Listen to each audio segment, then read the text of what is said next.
Gamers, welcome to PM in the PM. It is Thursday night, January 27th, 2022. And as you can already see, or may have even heard, we do have a special show tonight. And obviously, I am Pong, one of your hosts. I'll get over to my brother from another Mav in just a moment. But obviously, I have to start with the VIP of the evening. And that man does not need an introduction, but I'm going to give him a little introduction anyways, because I am honored to have him here. We are honored to have him here tonight as our guest. This gentleman is internet famous. His voice, his name, and now his face is synonymous with the Xbox community. This man, whose departure from RDX caused as much consternation as the breakup of the Beatles. This man who strums fanboys as well as he strums his guitars. Jeez. The creator of the XNC podcast. The creator of the worldwide phenomenon Colt Eastwood YouTube channel. That's right, folks. Mr. Be Nice himself is with us this evening. Colt, brother, how the heck are you? Have you had any chance to play any games since obviously Activision Blizzard deal went down? But more importantly, I got to ask this question, Cole. Are you here tonight with Mav and I to announce the formation of Eastwood Mac, your 80s cover band? Is that why you're here tonight? Is that why you're here? Eastwood Mac, that would work. I actually thought it would be great to start a cover band called Mullet Bolton. I think that'd be great. And everybody has mullets and just do covers of Michael Bolton music. That'd be amazing. That'd be fantastic. We should get that going. What a great intro. Thank you for having me on. Talk to you guys all the time, so it's really cool to be here.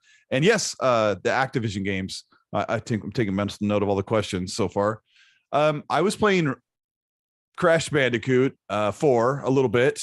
I loaded that back up, and I was playing what other Activision game? I don't know. I'm just kind of messing around with those. I was trying to get footage for the videos that we've been kind of putting out with all this information, and no Activision games are on Game Pass, so I had to kind of dip into some of the old games I've bought back in the day. But yeah, I've been checking it out. Yeah, that's nice. You got to be careful though, because we can't really talk about Crash Bandicoot because it's not really an Xbox game. Yeah, it's not an Xbox mascot. Yeah, there was a developer. I won't say where he's from because he kind of lashed out just a little bit and said that he was going to block anybody with that. And I responded to him and said, this is a riff off of Aaron Greenberg's profile pic. And he looked into it. He goes, oh, my bad. And he apologized to like a bunch of replies. And oh, that's pretty cool, man. I didn't see that interaction. Wow. Yeah. Right. Yeah. It was, he works for a big studio. So Naughty Dog. But anyway, I could just see how people are taking this stuff as soon as they jump in, as they see, because he kind of has a point. Like you've got all these diehard Xbox fans who have the same picture, and then there's a handful of them that are going a little crazy. And I'll have to admit, I did put Jim Ryan's face on there instead of Aaron Greenberg's, so I did get a little bit messy with it as well. I'm sorry, but I didn't make it my profile picture. I just posted that. I've been getting a little messy too. But I don't know. It's all fun. I mean, to be fair, how do I say this? I'll just say it. Some of the PlayStation guys were getting really mad. Like they were getting furious about Aaron Greenberg repping Crash Bandicoot. And I looked into it. I'm like, PlayStation's only owned Crash Bandicoot for about a dozen years. And for 14 years, it's been on Activision. And there was like 9 Crash Bandicoot games that are on Xbox 360 and Xbox One. Mm-hmm. Yeah. So it's kind of silly. And because they got so mad, I had to join in the fun. Yeah, of course you did. Yeah. Like I said, you strum them as fanboys there, Colt. You really do. Before I move on the map, I also got to give a shout out. You are wearing the Sauce shirt, obviously in honor of the one and only Gaz, who it is his birthday. For anybody who does not know that, did not see that, please go jump in his DMs and wish him a happy birthday. Yeah. Go ahead and add him on Twitter. Say happy birthday, Gaz. Yeah. It's a big day. A great friend of the show in the community, Gaz from Game On Daily. Happy birthday, Gaz. Please. good supporter, and gosh, does he love cake. So yeah, send him a happy birthday message as soon as possible. Yeah, absolutely. Hey, Mav, brother, how you been this week, man? We got an awesome show tonight, obviously. So what have you been up to this week outside of you and I and Steele and Caitlin addicted to a little Rainbow Six Extraction? Been doing anything else? I've been looking forward to this show. Yep. And I've been playing Rainbow Six, working, and been kind of sick off and on, so I've been like really tired, But overall, man, I'm getting energy back now. I'm amped for this, dude. This news just doesn't stop. January is one of the biggest gaming news months in the history of Xbox. Correct. Of this year, and it's only January. This year. It's insane to think about what the next 11 months could possibly hold. I mean, 1 month is insane. So we'll see what's going to happen these next 11, but there's already so much to talk about this early. And then we have to keep shifting like what we think we're going to be talking about, because it's like every day there's something new. Yeah, we're almost waiting up to showtime to be like, wait, is there going to be something else? This is how crazy it's going to be.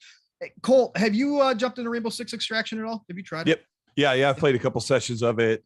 Played with Dealer, and trying to get my handle on that game. It's tough, but everybody's really liking it. And Zocker and I were talking about it today, Zocker 87, and it's like a 72 or 73 Metacritic, but people really like it. So interesting to see what it'll do, because Siege came out and was kind of like, it wasn't what we thought it would be. And then it just kept getting bigger and better. So we'll see what happens, but a good get for Game Pass for sure. Look, it was a good get for everybody around, right? Ubisoft and Microsoft. It was a great deal to get done for everybody, because that game had zero hype coming in. There was a lot of people like, meh, I'm not going to spend money on this thing. There's way too many other games out there right now. Why would I spend money on this thing? But drop it into Game Pass. Look, the announcement today, 3 million players, right? Or yesterday, whenever it was. Oh, okay. Yeah, I didn't see that. They announced 3 million players already. First week. That is huge. And as you could tell, Mav and I and my brother from another Steel Rain and even Caitlin have been jumping in there, and it caught us all by surprise. Like, I was kind of excited for it, because I was like, oh, this looks pretty good. But everybody else, Steel was like, I have zero interest in this game, but I got him to download it off Game Pass, of course. And next thing you know, he's been playing more than me. So that's the power of Game Pass. I got the sauce flex. That's the power of Game Pass, and 3 million people don't lie. So, and I've seen the same thing, Colt. A lot of people jumping in that game and trying it out for the first time and saying, you know what? I actually kind of like this. It's different. It's different is a big thing. So great start to the week. So yeah, that's what I've been doing. I've been playing Rainbow Six Extraction. Obviously my NBA 2K22, gotta keep rocking that. And then I've also been working on some Risen 2. They had that huge backwards compatibility sale. And I love going back to old games. So I picked up Risen 2. It's a Pirate's Life for me. And so I've been does that hold up? No, but it's true. No way that can hold up. It's graphics wise, like palette wise, it's one of the ugliest, muddiest games that I've How does that seen auto around. HDR work on the brown? This overall, the overall shit it doesn't. It just makes it more poopy. Okay. That's all it does. It goes from diarrhea to just a semi-solid. Yeah. I will say I got a great screenshot of the sunset, and that was about it. That was like my best screenshot. Nice. I bought Just Cause 1 for $1.62 on that sale, and I was like, I remember playing that after I tried Just Cause 2, and so I played Just Cause 1. Yeah, I bought it. And I played it like 2 days ago, and I was like, oh gosh, like it's like 640i with really bad like motion blur. Like when you turn the camera, the motion blur stretches across the whole screen. Oh god, ooh, it's rough. I haven't heard the term "eye" used in a while after a resolution. Yeah, it's like freaking interlace. It's so bad. And I'm like, well, there's $1.62 down the toilet. I'm not going to play that again. Nothing wrong with that. Nothing wrong with that. Like you said, I love going back to them. I don't have the issue. I don't have that that, the 60 frames problem that a lot of people do now after going to, current gen consoles. They can't go back to 30 frames. I don't have a problem. I've been replaying Alpha Protocol, but doing a lot of that kind of stuff. I forgot. So, yeah, I've played more of, I was talking about Crash Bandicoot. I played it for like a half an hour, but I played 2 or 3 hours of Prototype 2. I'm like working my way through the game again. I really like that one. And it's 30 frames, but you just kind of have to go, you know what? This is what we're doing. And it's just crazy. You could go back and own and buy or keep playing these old games that are on back and pat. I wonder if they're going to, any of those after this deal ends up going through, if any of those older ones are going to get that, Probably. FPS boost treatment and some updates and stuff like that. I don't know. It just seems like Jason Ronald's team that works on back and pat decided they've done everything they can. They're moving on to other things, and they've got things they need to fix, like the game DVR and the operating system. There's a bad problem right now when you hit the Xbox button. The menu won't pop up for several seconds. So there's like a bug or a glitch they need to work out. So there's a couple of those. They've been hanging around and they're just trying to smooth them out. It's just a process, I don't know. Things can change when you drop $70 billion, though. That is true. That is true. When you have 70 billion to drop in the first place, anything is possible, right? So we will see about that. Hey, one other one too. Quick shout out to this game as well. I just picked up because it's back on sale again. I had it on PlayStation 4, but this one did get an FPS boost, and it is a completely different game. Homefront Revolution. Oh, really? Yeah, it's now got an FPS boost, and it plays completely different. Like, I was like, wow, because I actually kind of enjoyed it on PS4. It was just a fun first-person shooter. Obviously made in the Crytek engine, so it holds up graphically really, really well. It's actually still looks really good. Done by one of my favorite AA developers in Deep Silver. So I jump back into that real quick, just briefly, to check out the FPS boost, and man, what a difference that makes. So yeah, anybody want to check that out? They've got the complete edition with all the DLC for $3.99 right now. Really? Yeah, it is worth it. I bought that on Steam back in the day, so I could play it at 60, but it's not like the best game. Feels like Far Cry 2 in a lot of ways. Like the mechanics, I always feel like it was in the same engine and by the same developers, but it's not. But no, it was way better. What? Sidebar, Homefront, the first game that came out in like 2011. Oh boy. 2010. Way back. Yep. Oh my gosh. It was like a ripoff of Call of Duty Black Ops. Yes. It had a lot of the same type of missions, but it's actually really good. It's way, way underrated. So absolutely. I agree.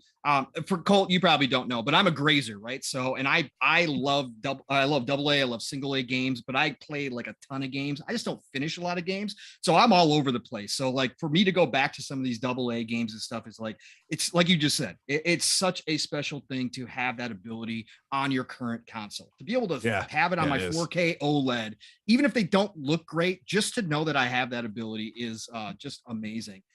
So, speaking of Crytek, let's jump into this little bit of news that dropped, right? So obviously they threw up a teaser for Crysis 4, right? Number 4, they announced it. Like Jeff Grubb said, it must be nice to announce a game 40 years before you put it out. But no matter how long it takes to get here, we know it's going to be impressive. So Cole, obviously I'll start with you. First of all, are you a Crysis fan? But more importantly, a follow-up question: will this be the first game as a minimum spec you will have to have quantum computing? Right. Yeah. I tried to play the first Crysis when it was remastered 2 years ago. It's awful. Don't like it. Sorry. They did update that now, so if there is a chance, I just don't like the way the game plays at all. Crysis 2 is unbelievably amazing. That's one of my favorites. When I first played, I felt like this was like 2009 when Crysis 2 came out, and I thought, wow, this is like a more mature Halo, because super suit, there's aliens you're fighting, they're like a covenant, they're crazy. The way that you chase after their dead body to pick up their little the spark things that come off of them to get upgrades is totally addicting. You can get into vehicles like you do in Halo. So it always felt to me like a modern, mature version of Halo. So I love I love Crisis 2, and 3 I was like, I pushed my way through it. But yeah.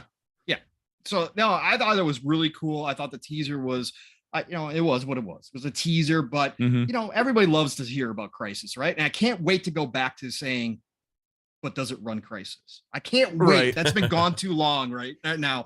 Mav, Crisis fan, and are you excited? And when do you think we'll see this game? Yeah, man. I am a Crytek fan, first off, because they invented Far Cry, right? They were the original creators of Far Cry, the Cry engine that was used originally for Far Cry, which was one of my favorite games back in the day. You are such a stan for that game, dude. Unbelievable. Even the Far Cry Instincts Predator on the freaking Xbox, I love that. The map editor and all that stuff that was on there. That the fact that they got that on console back in the day, that's still one of the best map editors that exists today. Period. Flat out. So I've always been a fan of Crytek ever since then, and they've gone on, and after they let Ubisoft have Far Cry, they went on and made Crysis, which then became, can your PC run Crysis, all that stuff, right? And Crysis 2, and then, Crysis 3 was a little bit of a letdown, but then they did Rise. They've kind of been like going through a lot, it seems like, over this last several years, because you hear their name pop up every once in a while, but there's really nothing, I think, coming from it. I think they do that one, the Hunt Showdown, is that Crytek? Yeah.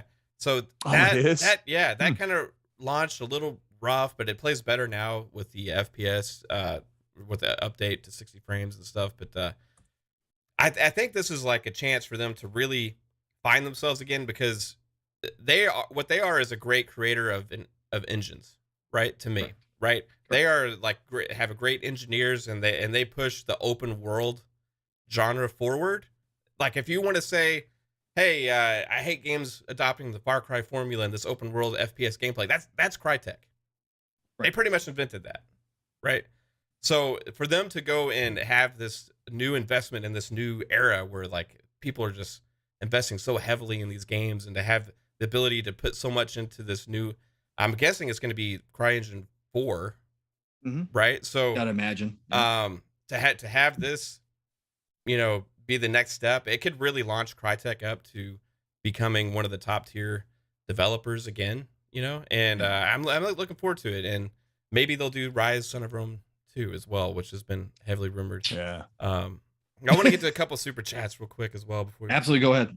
Dron TJ with $5 super chat says, hi guys. Hello, Dron TJ, how are you doing? Appreciate it. And Flame with a $5 super chat, appreciate you as well, sir. He says, evening guys. On the 3rd, please check out Dreamscaper on Game Pass. It's a great roguelike made by 3 people personally. He knows personally. It's worth your time. Nice. Okay. Dreamscaper. I will lock it in my mind. Yes, right, absolutely. Dreamscaper. Got it. Shout out to the chat while we're there. By the way, thank you all for joining us. Please, business side of things, hit that like button and share this out. Obviously, let's bring more and more new people in. Mav and I have seen so many new people showing up each week. It's just been absolutely amazing to see the growth on this show specifically. So please do that for us. But it is awesome to see all you gamers. Love you all, and thank you for being here tonight on this special episode. And if you can't tell, we're doing a little different format tonight, right? So normally it's just Mav and I, 2-man team, and we're going to deep dive 1, 2, 3 topics. But tonight with Colt, first of all, we're going to respect his time, and but we wanted to get through a bunch of these topics that are dropping. So we're going to continue forward with some of the smaller topics, and then we're going to go to everybody's favorite place, Speculation Town, where it is sunny and 75, rainbows, unicorns, all that good stuff. And we are going to talk a little Activision Blizzard and peer into the crystal ball and try to figure out what's going to happen down the road. So get ready for that. Stay tuned for that as well. Hey, real quick, Pong. So just a correction, self-correction. They're already on CryEngine 5.6. Really? Yeah, I thought that sounded I'm like a generation behind. Come on, Colt, you're the tech guy. Jump in here. Well, I mean, I'm not so much tech, but when you said CryEngine 4, I'm like, it sounds like Crisis 2 or 3. Yeah. I couldn't remember. Okay. Yeah. All right. So wow. Dang. Okay. I also was wondering, I don't know about this. I wish we had an expert in here on the PC side of things, but when Crisis was first out, like the gaming PCs was kind of different. Like it wasn't like it is now. It wasn't as prolific. So I wonder if they're really going to be pushing the boundaries and make you get like the biggest card. But maybe. Interesting to see what they do, and they actually might make it a little bit more friendly for the consoles as well. So obviously they can do whatever they want to, but that's a good question, Cole, because might have a lot to do with that engine, yeah, for optimization. Yeah. But yeah, absolutely. No, I love Crytek. They are like Mav said, that they're more the engine side of things and engineers, but their games are so well done, despite obviously pushing the limits of people breaking their computers over this stuff. Look, at the end of the day, the more devs we have, the better off it is. And the industry's better to have Crytek in it. And I want them to make a comeback. Like Mav said, it would be great to see this, who knows when it's going to be. It's probably the way the teaser was done. It's probably going to be 5 years from now, right? That's normal. That's normal. Yeah, that's normal. And obviously with the way the industry is right now, there's not enough talent to go around. That resource. Yeah, they're trying to recruit. That's what everybody's doing. That's why we got the Blizzard announcement and all that kind of stuff as well. So however long it takes, I just hope it's successful, because I would like to see them expand. Obviously there was at one time, it was, they were one of the possibilities of coming underneath the Xbox umbrella, which would, from my standpoint, would be amazing, would be awesome. But at the end of the day, if they're going to remain independent, they need to see some success here to get kind of back on their feet again. They've definitely had their low moments over the years as well. So hopefully this comes out great, because I do like Crysis. I think the Crysis series is awesome. I do want to pick up that remastered series and go back to it again, and I'm looking forward to that at some point. Obviously, whenever we get a break in games, which is going to be never, but I'll squeeze it in at some point. So, hey, look, speaking of Grub, he's been brought up a couple times already. Everybody's friend, Mr. Jeffrey Grub, fantastic member of the community. He made today a little interesting. And he started it off. First of all, let's touch on this real quick. He came out with a video claiming that he was heard the news in the woods, but it sounds like, because the mess that E3 is or is not going to be at this point by all indicators, sounds like some other people are going to pick up some of the slack. He talked about G4 doing something for E3. Did you hear about this, Cole? No. Wow. That sounds like a big undertaking. Yeah, they're looking to kind of, he didn't have real concrete specifics, but they are trying to, it's kind of going to be, as Jeff said, there's going to be more people trying to muscle in on Keely's cash right at this point, because he's kind of the lone man standing. And I've talked about this for a while now, that I thought the industry was big enough for a couple more shows, right? And that if E3 wasn't going to happen, I would hope that some other people, along with Keely, would kind of fill that role. But yeah, Grub alluded to the fact today, kind of came out and did a short YouTube video video on Twitter stating that he had heard G4 is going to get in on that action. Again, you didn't hear about it, Colt, but your initial thoughts. Obviously, we already knew that E3 is not looking good this year at all. We don't even know what kind of, if they're going to have anything at this point. What do you think about other people kind of filling that role? And obviously, it's kind of a mess right now, because anybody could just drop a show, kind of like it was 2020, and it's all over the place. Do you think there needs to be more organization? Do you think some more people should jump in? Yeah, I mean, I just wanted to go back to normal, but we all do. Most everybody has their showcases in the first part of June, so you basically do get an E3 week. Xbox will have theirs the second Sunday of June, which they usually do, so it'll be about then.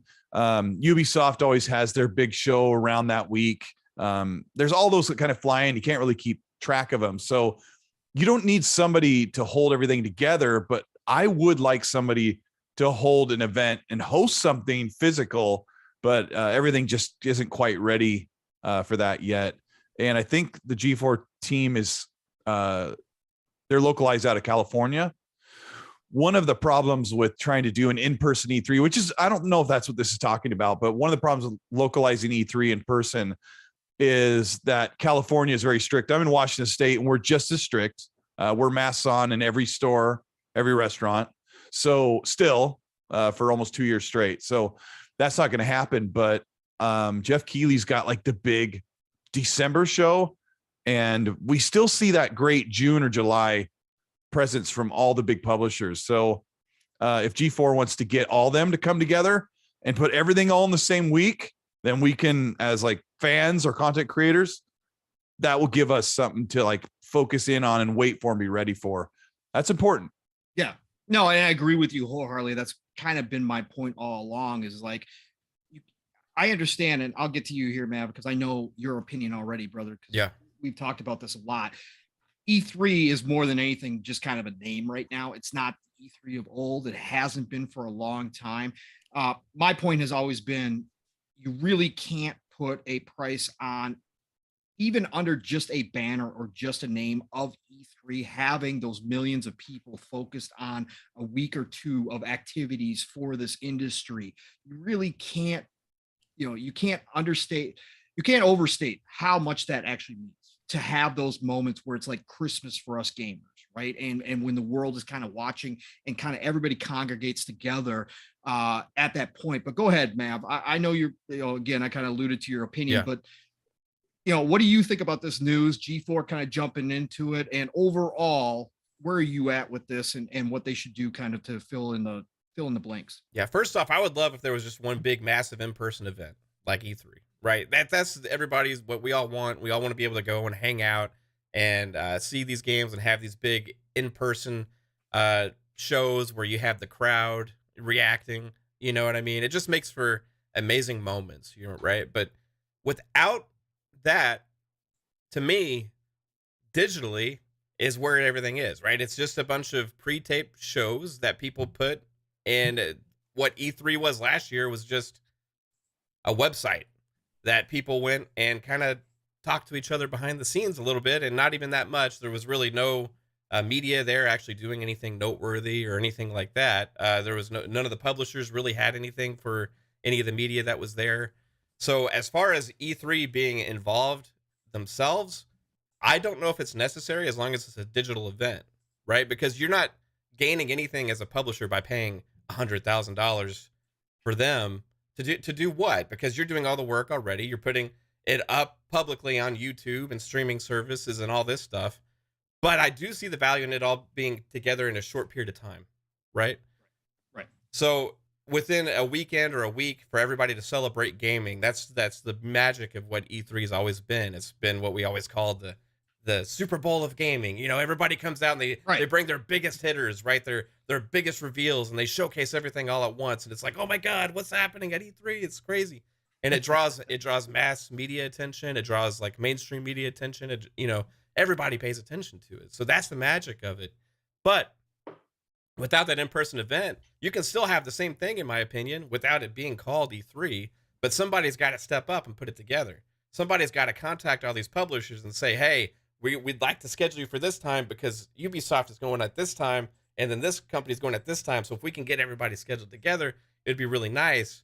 Whether that's Microsoft or Sony or these companies maybe working together a little bit to ensure that still exists would be a benefit.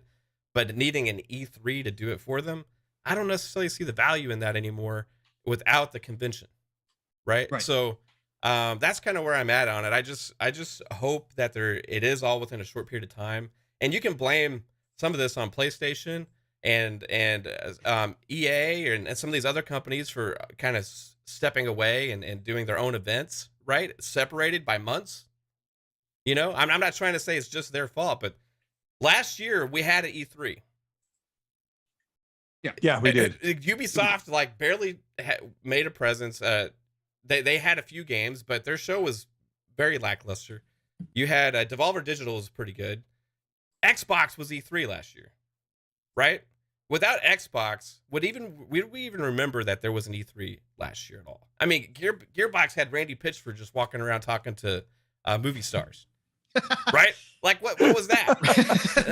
That's Randy's dream. Come on, man. Don't take that away from him. I mean, he's going there doing an interview with Kevin Hart. We want to see video games. It doesn't need unless the publishers step up themselves, then what's the point? So it's on Ubisoft, it's on EA, it's on Activision Blizzard, it's on Take-Two. It's on all these publishers to make it something. And, you know, the E3 didn't stopped making it happen a few years back. And I'm hoping it can come back in a big way. And maybe Microsoft can, especially after this acquisition goes through with Activision Blizzard, they will have enough muscle around to kind of like get people to piggyback off of the big show. You know what I mean? So we'll see. They've got enough. They're going to have enough to do their own week of shows. It's going to be insane. It's a legitimate problem. It's going to be the Xbox show, period. Like, that's it. Like, for a week straight. Yeah. That's what we're going to get. No, I agree, Mav. I definitely hope that there's something. And like Colt said, just for us content creators and just the media in general and just for gamers in general, it's just nice. Again, you go back to 2020 when the pandemic first came and hit and everybody was thrown for a loop. That scattered, hey, just all of a sudden out of the blue, you got, you know, Square saying, hey, this week we're going to do a show. It's like, what? Yeah. What do you mean?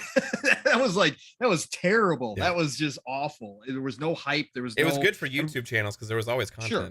There was always content. You're right about that. Now I hope they get it together as well. But that was the only thing Jeff Grubb dropped today. The insider that he is just shows up and drops a little rumor within his Grub Snacks today. And this was definitely an interesting one, Colt. He said Xbox is working with Certain Affinity on a Monster Hunter clone. And Jez has since followed that up. Shout out to Jez, of course. He followed it up and he confirmed that this rumor is true and that it's called Project Suerte. And Suerte in Spanish means luck, for anybody wondering where they came up with that name. So Project Luck. That's much easier to pronounce for me, and I won't forget. I think it's good luck. Buena suerte. Good luck. Yeah. Buena suerte. Yep, correct. So, excuse me. Yeah. Go ahead. Yeah, no problem. So anyways, out of the blue today, we got another game potentially in the works. Certain Affinity obviously has worked with Xbox in the past. They worked on a bunch of the Halos. They've worked on Call of Duties. They have done a lot of things in their history. Colt, first thoughts, Monster Hunter. I don't know if you're a Monster Hunter fan, number one, but we do know obviously Monster Hunter is pretty big for Capcom. It's worldwide. It is extremely popular. Jez touts that all the time. Jez loves Monster Hunter. Yeah, he really does. Yeah. What do you think, man? I'm not a big Monster Hunter fan. I've tried out the game quite a bit and tried to get a grasp on it. And I know that some of the people I've talked to are totally hooked on it. So I know that it's got a massive appeal. I can imagine that this team would make something more Western. And I said that when this news came up, I sprang to life today and kind of put this video together really quick. I don't often do that. My videos are usually something I've been thinking about for a couple days. But one of the things I don't really care for in Monster Hunter is some of the Eastern stuff. Like there's just interesting RPG elements and different stylized things that go on in Monster Hunter that are very Capcom that don't fit my type of playing. So I'm kind of excited about this being a Western style Monster Hunter type game. So maybe there'll be, I guess you can go in groups of 4 in Monster Hunter World, if I remember right. Yeah. Yep. So it's very interesting, but it's just crazy because one of the things I took away from this was that Xbox is constantly out there. They're doing 3 things. They're working with Xbox Game Studios and, encouraging them and bringing tech support and financial support to get them to make games. They're out there looking for acquisitions or publishers or studios to bring on, mostly publishers. But the other thing they're doing that we've seen like 5 or 6 different instances right now is they're looking for people who are teams that are already working on a project or that can work on something for them. Like with IO's Project Dragon, which is a 4-player RPG co-op game that we've talked about a little bit. They're just looking for hey, what do you have? Can we help you get that done?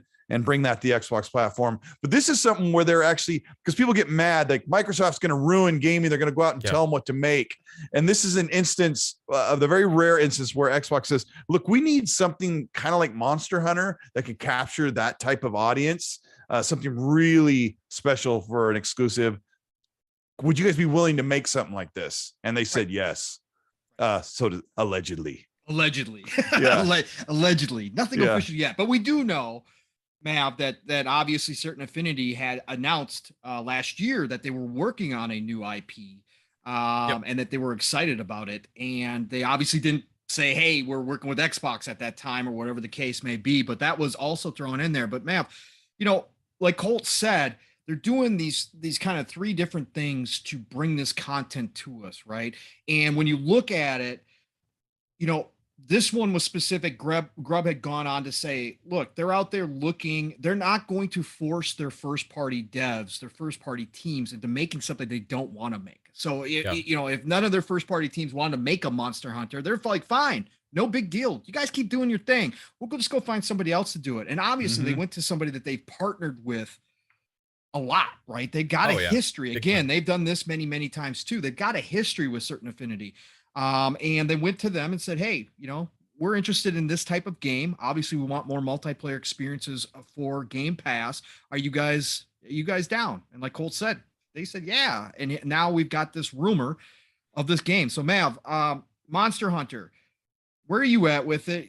Obviously we know the popularity that we already talked about. Capcom, it's huge. Again, I would love to jump into it. I like the Eastern style games, whereas Colt is looking for more of that Western flavor. I like both, but the Eastern style does. But Monster Hunter is one that I just could not put the time in necessary to get good. And I didn't, and when it came out, I also didn't have the community. I wasn't a part of this community. So I didn't have all you guys that I can jump into these co-op multiplayer games with. And that game is a chore on your own. You can do it for sure. There's plenty of people that do, but it's much better with friends. Matt, where are you at? What do you think, man? Is this exciting for you? Yeah, it is. The thing that you just said too was like, it's one that I tried playing solo and tried playing with some randoms, and that was the main thing, because at that time, both the friends I was used to playing with just weren't into games like that, right? Right. And now, I could go back into it, but there's just so much other stuff to play. It was never worth going back to Monster Hunter World for me. But I did put some time into it. I do really enjoy that game. I've always liked the concept too of those Monster Hunter games and stuff. Been around for a long time, right? So this is exciting. I kind of had thought that this was what Everwild might kind of end up being. Yeah. Right? But it turns out that at first it looked that way. Maybe it's not going to be now, right? I mean, are they going to publish 2 Monster Hunter type clone games on their Rare doesn't know what Everwild is yet. So. Yeah, so I guess not, right? So, but however, the one big takeaway from this as well is like, Certain Affinity is a veteran studio. It's been around for a long time. Correct. This is a big deal for them because they're used to working on other people's big franchises. They've done multiplayer for Doom. They've done multiplayer for Halo. I think they made multiplayer maps for Halo. They've done Call of Duty stuff. They run deep in all of this. In fact, Max Hoberman, who was the founder, came from Bungie. And if you know anything about Bungie and Halo 2, he was the architect of matchmaking, right? Right. Which has become the architect of matchmaking in pretty much all of console gaming since then. So anybody that listens to podcasts regularly, there's an interview that Ryan McCaffrey did with him years ago on his show Unfiltered. And he sat down with Max Hoberman, and it was very interesting. He talks about developing the matchmaking system and how that was like never been done before and all this stuff, and how other games copied it, included Call of Duty and all these other things. And it kind of took multiplayer gaming off. Crazy. And Max Hoberman is head of that studio, and everything that they usually help on is multiplayer focused. Right. So this is going to be their big new IP. This is going to take them to another level on a dev studio that's been around for a long time doing great things. So I'm first off, because of the investment in gaming, I think I'm going to get this opportunity. So it's a great thing for them. I'm happy to see that. But there's also another rumor that came out of that, Pong. Yeah. There is. Which is pretty juicy, is that they could be working on the multiplayer, or no, sorry, I added that part myself. You added that part. they could be working on. Mav broke the story today. Sorry, they could be working helping Crystal Dynamics and an initiative on Perfect Dark, which to me, if you say Certain Affinity is helping on Perfect Dark, now this is just a rumor, right? I think Jez, it came from Jez. I'm pretty sure. I'm not 100% on that. That means there's probably multiplayer in Perfect Dark, because you don't get Certain Affinity to help on your project for the most part unless there's multiplayer. That's the history of Certain Affinity. Multiplayer first studio. If there's multiplayer in Perfect Dark, like I don't see why you would go to Certain Affinity for help on it unless there's multiplayer. It's just judging based on their history. So this keeps Perfect Dark keeps coming up with more and more surprises. That, you know, we thought that Perfect Dark would be that third person, that just one, as Cog says from Iron Lords, that just want to be that third person action adventure game.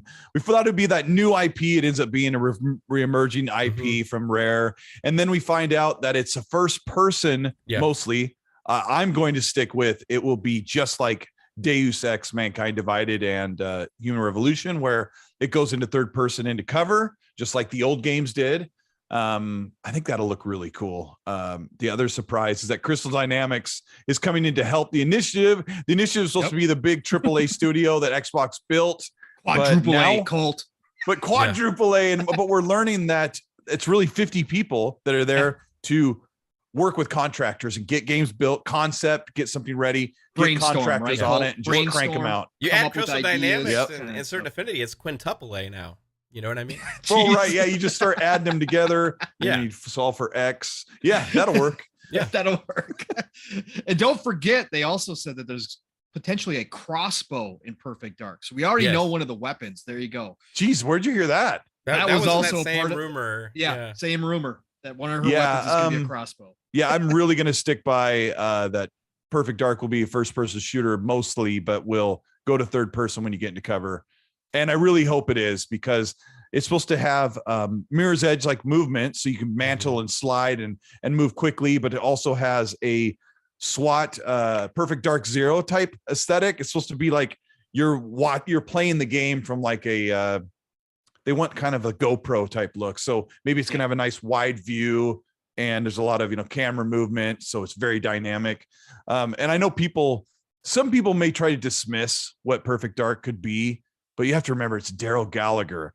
This man took Tomb Raider that I didn't give a crud about growing up and made it into a AAA cinematic, incredible game. So I'm looking forward to seeing Brought it back enough to where they saw the value of making a movie about the franchise. Right.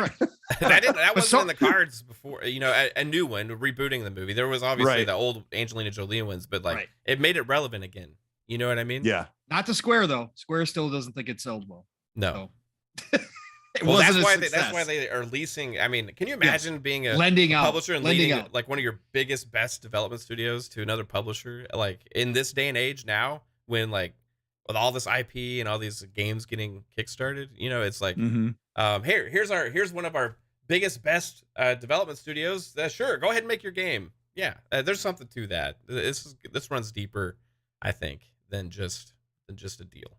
We'll see. Yeah, it does. We'll see. They got a lot. Obviously, the Activision Blizzard thing came out of the blue and probably changed a whole lot of plans. If it was actually done in a couple of months, that was probably not in their planning of what they had to actually do this year.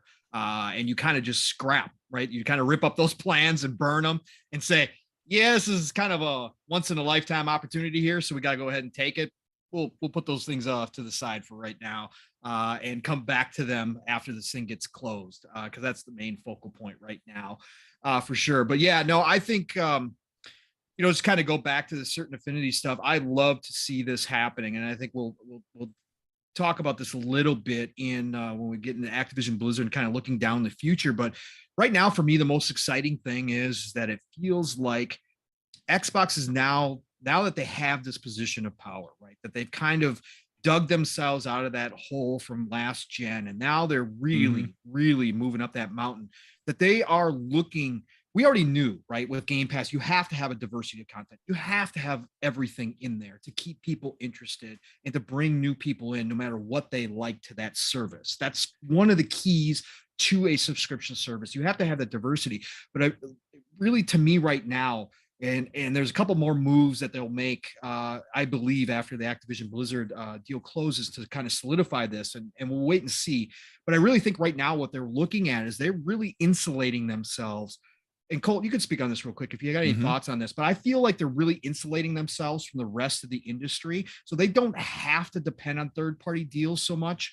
They don't have to worry about, what exclusive Sony's buying up. They don't have to worry about all that nonsense. So they're going out and finding, if they can't guarantee that the next Monster Hunter is going to be on their platform, right? Or they can't, they're not going to go spend the money that Capcom wants to bring it to Game Pass. They're just going to go out and find somebody to make an IP in that mold and make it exclusive to their console and say, hey, if we don't wind up getting the next Monster Hunter, that's okay. We've got this game, right? And you're not going to have 100% success rate doing that, but you are going to be able to build some things, by doing that all of a sudden are now Xbox IP that may not be that Monster Hunter, but they are something different, something special in their own right on your platform. What do you think about that, Colt? You think I'm on the right track or I'm crazy? Yeah, I mean, we've never had this before as Xbox fans. Never.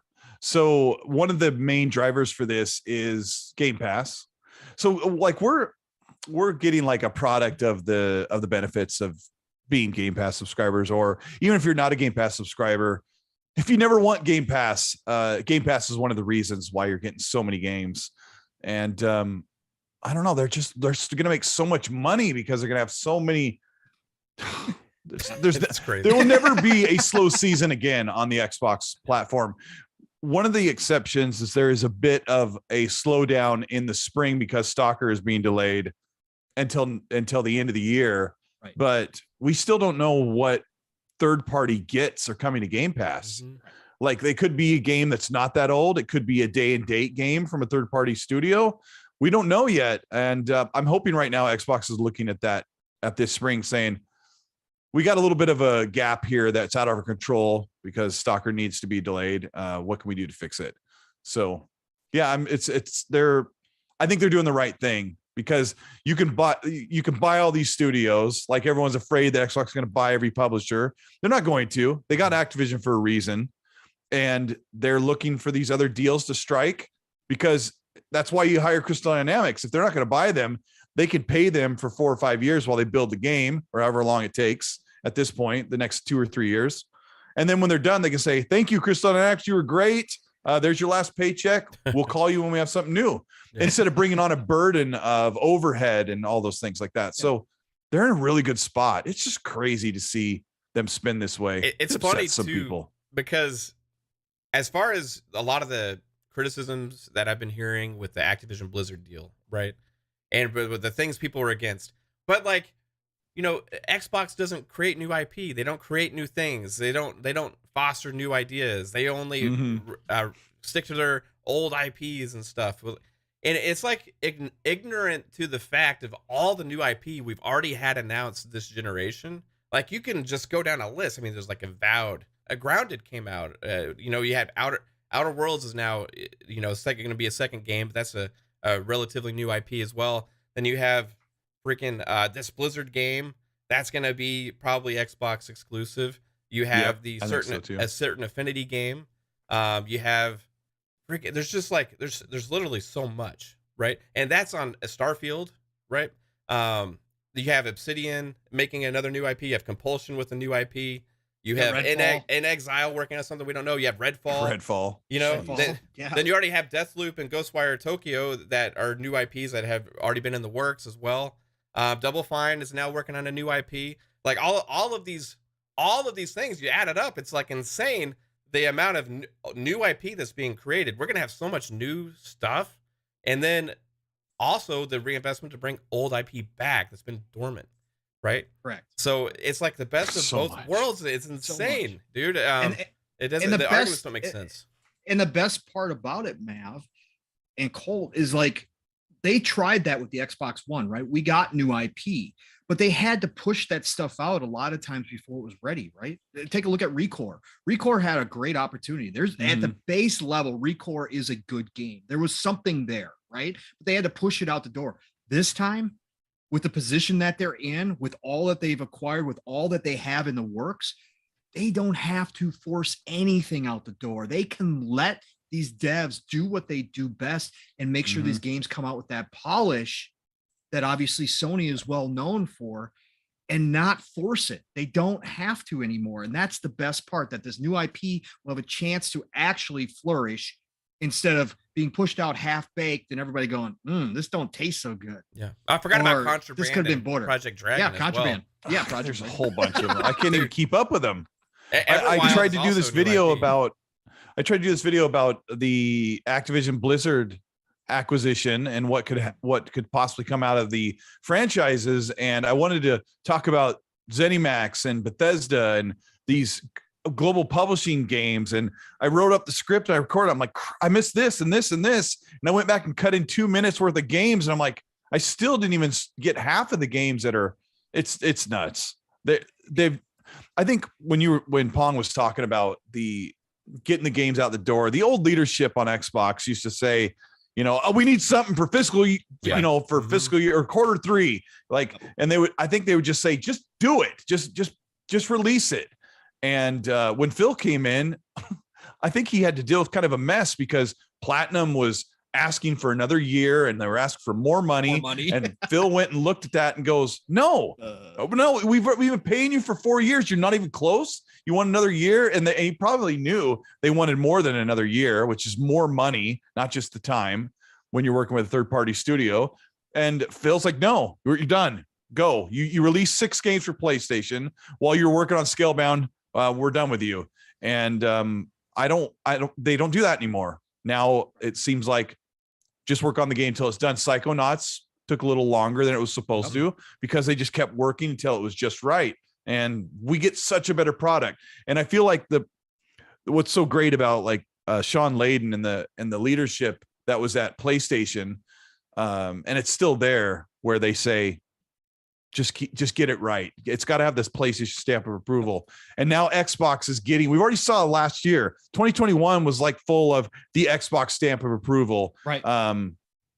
Everybody was shocked and surprised with how that year went for Xbox. So how many games I like it. Are in Game Pass that were at the Game Awards last year? Right. Yeah, there's several, and Xbox had a couple of studios represented in the nominations, and that doesn't happen very often. So it's a totally different team now. Yeah. And we get Deathloop this year as well added, which is going to be awesome. Speaking of 2021 and that great end to 2021 for Xbox, it was announced this week. Satya came out and announced over 20 million players for Halo already. Yeah. Biggest Halo launch in history. And then followed that up with Forza Horizon 5, now at 18 million players already. Look, we've talked about this on the show. Cole, you guys have been talking about this. You've talked about this nonstop. But to hear those numbers, there was a lot of curiosity around Halo, right? How were they going to announce it? Were they going to announce numbers? What was the free-to-play going to do? Obviously, we all kind of assumed that it was going to be nothing but a huge success. But when you hear number 20 million for Halo Infinite, Colt, what's your thoughts, man? I mean, after seeing it, after all the turmoil, like we just talked about, right? Pushing things out the door, and then Phil coming in, changing that philosophy a lot of ways. And then we saw, Halo Infinite not show well, obviously. And then the delay for a year, right? A year delay. Yeah, it was super rocky. I knew that doing free to play was going to be a big deal for Halo Infinite and that it would get big numbers, but the reaction from the community has been slightly annoying. They treat Halo Infinite as it's only a free-to-play game. Right. They try to compare it to other games. There was some Xbox fans saying, God of War, sold 18 million and it was out for 4 years, which is a full price purchase. But you can bet that if God of War had a free-to-player multiplayer mode, the way that game came out, if it had a free-to-player multiplayer mode that was as popular as, something that was popular for 20 years, like Halo, you can bet that God of War would have seen a brag of 20 million users in the first month of playing, and that's really impressive. So the other one is Forza Horizon, which had 18 million, which is just a niche racing game. So Xbox is really doing well once they get beyond the Halo, Gears, and Forza thing, right? Because their studios have always been amazing. It was because we talked about Recore like 10 minutes ago, right? It's their third-party stuff that was no good. So I have a lot better outlook for their third-party offering when they go and get IO Interactive working on something, or this new studio. I want to say Creative Assembly. Certain Affinity. Certain Affinity. Yeah. It's something like that. With Certain Affinity, like Mav and I love Creative Assembly too. Yeah. So I do too. And I get Certain Affinity, Creative Assembly, and Crystal Dynamics confused all the time. Yeah, I get those kind of mixed up. But I have a lot more confidence in what the Xbox, studio management team is going to be doing with those games. Yeah, I mean, so it's a really good spot with what their offerings are going to be. So yeah, I'm pretty glad. Halo's dead. It's an old game. It's an old game. Mav, obviously you were a big Halo player. Obviously you've been branching out too, because there's so much to play right now, but you've put plenty of time into Halo Infinite at this point. Anything shock you about that number for either Halo or for Forza, which obviously is gigantic for Forza. Forza is now no doubt king of the racers, and I can't wait for Motorsport to come out. But which will probably be this year as well. We'll see. I mean, we haven't gotten an announcement, but I would bet on that. Like, if you were to ask, they said they've got some exciting news coming up in 2022. Yes, so I imagine, and I imagine it's going to be mind blowing, because Forza Horizon, the open world racer, looked like that. Yeah, and they're sharing tech, and everything. Turn 10 is the engineer team more so, where they're crafting the engine and stuff, so I'm really curious how mind-blowing Forza Motorsport's going to be as well. And as far as like, is it going to be next gen only? That's still up in the air right now, because when that game got revealed, it only had Series X and S and PC on the tagline, but I've heard people like Dealer talking about it, that like currently it may be in a testing phase, playable on a Xbox One or something like that. That there is an Xbox One version. And I mean, it's not far-fetched to think that, because you can get it running on an Xbox One, but with how they're talking about the physics with the new consoles, they can get 48 times the refresh on physics reactions and in real time. That's not happening on an Xbox One. So maybe they have a version. Yeah, it could be two separate versions. Like Forza Horizon 5, I'm amazed that it's on an Xbox One as well, right? Mm-hmm. But if you play it on a Series X, like, it's absolutely insane. I just think it's a testament to Xbox's dedication to quality at this point. Like, would they have seen that success if they did launch it a year ago without delaying it, right? I don't know. Maybe it would have come out and then lost like the attention. People are like, oh, here we go, Halo 5 all over again, or whatever. But they seem like they came out with a better plan. They brought Staten in, and he kind of refocused everything. And I always knew the free-to-play thing was going to be huge for the game, just because if you come out with something, right, like that's locked behind any kind of a larger paywall, you're limiting your avenue for success, right? It's just a barrier, and then you're not going to sell 50 million copies within a couple months to something that costs $60, $70. You're just not going to do that on a multiplayer focused game as well, right? So Battlefield, I would say part of their struggles has been because hasn't been free to play. Now you're talking about them going to the free to play model, right? So it's free to play is the way to go. I know that Halo traditionalists and Halo fans are like, I don't want that. I don't want that. Right. But for me, when I was looking at it, when they announced it was going to be free to play, I was like, thank you, because I know that's what's best for the success of the game. And if that means I get more Halo, then that's great for me, right? And I didn't want to see the situation where it launched out there and then potentially, got a few bad reviews or something, and then kind of tanked within a couple months, which we're seeing to Battlefield now, right? Which it could have been Halo. Could you imagine if you switched like those two franchises right now? Like, that could have been Halo, legitimately, right? But instead, we got a good, solid campaign. We get to look forward to more. We get to look forward to the co-op coming out. we have the free-to-play multiplayer that we have new content looking forward to. We got Forge mode to look forward to, and it's already great as it is, right? So I think it's in a great place, and for 20 million, that's only going to grow, because that's the other beauty of the free-to-play model. With new content, you're always going to get new engagement, new players, and there's nothing keeping people out and away. It's just inviting people in, right? So I love that formula for it. Single player wise, man, I loved the game. I know you loved it too, Colt, the campaign. I remember seeing some of your feedback, and I think they nailed both aspects to this point. Now, they still got some ways to go with the story in the future, but it's just dedication to quality. Making that decision to delay it for a year. How bitter of a pill was that to swallow back then? Was it missing the launch of the Xbox Series X and S? I mean, God, that had to be so difficult to do. But you got that, and then Forza. Now they're on the path to success because they got the momentum because they dedicated themselves to quality, and I think it's going to continue. For sure. Yeah. No, I can't agree anymore. I still say that decision by Phil. I would love to be a fly on the wall with that conversation with Satya. Hey, Satya. Look, I know we got a couple $100 million in marketing wrapped up, but we can't launch that thing this year. Sorry, man. Satya's like, it's okay. If there's any more delays, I'll just go buy Activision Blizzard for you, so you have more content to keep it up. You know, let's go. I mean, but I still say it was one of the most courageous decisions in the game industry to do that. Yeah, and they weren't worried about the money or the revenue. Like they wanted that momentum from Game Pass, and the bad optics is not something they wanted to have to deal with. And of course 343 hated that. They wanted it, but they hated it as much as we did. But the campaign came out great, and people are excited. And one thing we should talk about regarding that reaction, just that the reaction of people was all over the board. As far as what's fair is not fair, but I just had so many conversations with people about that 20 million is no big deal for a free-to-play game. And it's such a different argument. Like Call of Duty Warzone has like 100 million people have played that game or something. But it's been out for, almost 2 years. I don't know.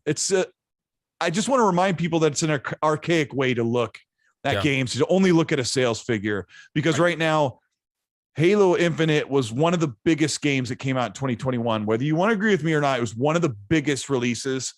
It's out on Game Pass. It's on Xbox One. It's on Xbox Series consoles. It's on PC. It's on Steam and Windows. So, and you could also play it on the cloud. Like it's anywhere and anywhere. So sales numbers don't really matter. And you can obviously tell that Microsoft and Xbox don't care about sales numbers either. And they definitely don't rely on them because they made a bunch of money in this past year with that, those financial reports. Like they're doing really, really well. So we're not doing it like PlayStation thing is working for them. So Colt, it's not sustainable. It's not sustainable. They can't do it, Colt. Yep. They're just bleeding money left and right. No, you bring up a good point though, Colt. Again, the old mindset just doesn't work anymore. And it's really, I understand. I'm an old guy, right? I have my old ways, that I've been set in for a very long time. The more you get used to something, the more that something's been one way, and all of a sudden that change happens. Very hard sometimes to adapt to that and to adjust your thinking and say, hey, that is gone now. We've really got to, I've got to learn how to look at it from a different perspective at this point. And I think that that's what people are going to be doing this entire generation as we move forward, because I think Xbox is obviously the trendsetter. They are obviously the leaders. They are breaking new ground that's never been done in this industry before, in a bunch of different ways. And I think that for those of us that like to discuss this stuff and talk about it, it is important that we say, hey, those old models, there's still some people playing by those old models, but Xbox is in a totally different field, playing a whole different game by a whole new set of rules. Right. And they're waiting for a competitor to jump in here who's going to play by that same set of rules. And that's what they're preparing for, is an Amazon, is an Apple, is a Tencent, somebody to really jump in and say, hey, we're going to go one-on-one with you here. This is what we're going to do. And that's why they don't want Activision Blizzard to go one of those guys. Correct. Absolutely. Of course. So Air's spot on, Colt. It is interesting to watch the discussions around the community happen, and in the different perspectives, and you could see the people that are still hanging on, obviously, to the old Right. ways, right? Yep. Dear life, no, I must have my sales figures. I must be able to brag. I must be able to do all that stuff, and that's just not where we're at anymore. It's a totally different look. So before we get into Activision Blizzard a little bit, one last thing, which was kind of exciting. I think we should jump in this one real quick here. EA comes out. EA finally, the lights seem to be turning on, right? They finally figured out that Vince Impella and his team at Respawn yes, are geniuses. They know what they're doing. And hey, let's just give them the whole Lucasfilms deal. He's right? got a lot on his plate now. I mean, he's got Star Wars. He does. He's got DICE too. I mean, yeah, he's got DICE too. But they finally realized that they should probably just make him king of EA and just let him run everything, because it would be a lot easier if they just did that. But yeah, so they come out and announce 3, not 1, not 2, but 3 new Star Wars games. One of them we all kind of assumed was already in the works, right? Jedi Fallen Order 2. We kind of knew that sequel was coming, obviously, after the success of the first one, the praise that the first one got. So they finally confirmed that. But then we get word that they're working on a new first-person shooter kind of Star Wars game, which are we going back to Battlefront? I mean, what are we doing here? Right? No, so I think I don't think more of like a rebirth of the what was the other Star Wars Bounty Hunter, Republic Commando. Republic Commando. Yeah. That's what Jasper was talking about. He said he just wants Republic Commando to Commando. That would be amazing. And then we also get them announcing a strategy game, which me and Mav are extremely excited about. Colt, I don't know if you're into strategy games or not, but they are working on a strategy game with another studio called Bit Reactor, which is headed by Greg Forch, who is XCOM, and they have a lot of XCOM people over there. So yes, I, as being an XCOM fan, I am extremely excited about this. Can you play as Jabba the Hutt? Oh man, would that be crazy? Dude, I got visions for what this game could be. You have 5 moves. Slithers. What's your attack move as Jabba? I always wonder, like, is he just gonna reach out and grab and eat somebody, or yeah, right? Just slams his tail down. He has to turn and slam his tail down. Yeah, it's a tail whip. Yeah, that'd be awesome. So that was kind of really cool. Not 1, not 2, but 3 of them. Colt, what do you think, man? Vince Impella, charge of all this, Star Wars, what? You've got like the first person Star Wars game, and then you've got Jedi Fallen Order 2. Yep. And then a strategy game. Yep. I mean, holy smokes. Jedi Fallen Order 2 is so great. That map is so cumbersome, but I'm not worried about yeah, I mean, I'm not worried about what they're making. Right now, the Star Wars games are better than the movies, the new movies for me. Like, and some of the TV shows are great. Yes. So I'm excited. I get a little iffy. We're like the same age, Pong. So like we grew up on the old Star Wars movies, and they kind of gone a different way, and some of them have been really great. We were just talking about that change, Colt. We were just talking about that change. We're talking about that change. Like, I'm a big fan of the offshoot movies and a big fan of Mandalorian and stuff like that. I think it's really, really cool. So I know that there's really good things happening with Star Wars. The old games are really great too. So I'm excited about this. It'll be multi-plats, of course. Yeah, and hopefully PlayStation keeps their money hatting out of this. Their grubby little hands off of them. I mean, because we're seeing, I guess we should have said this a while ago, but we're seeing how Xbox is going out and saying, hey, can you make a game for us? Or, hey, can we help you finish that game and we'll fund it? And PlayStation's like, oh, you're doing that big IP? We're gonna take timed exclusivity of it. And either of those can be bad. I'm assuming you're referring to KOTOR.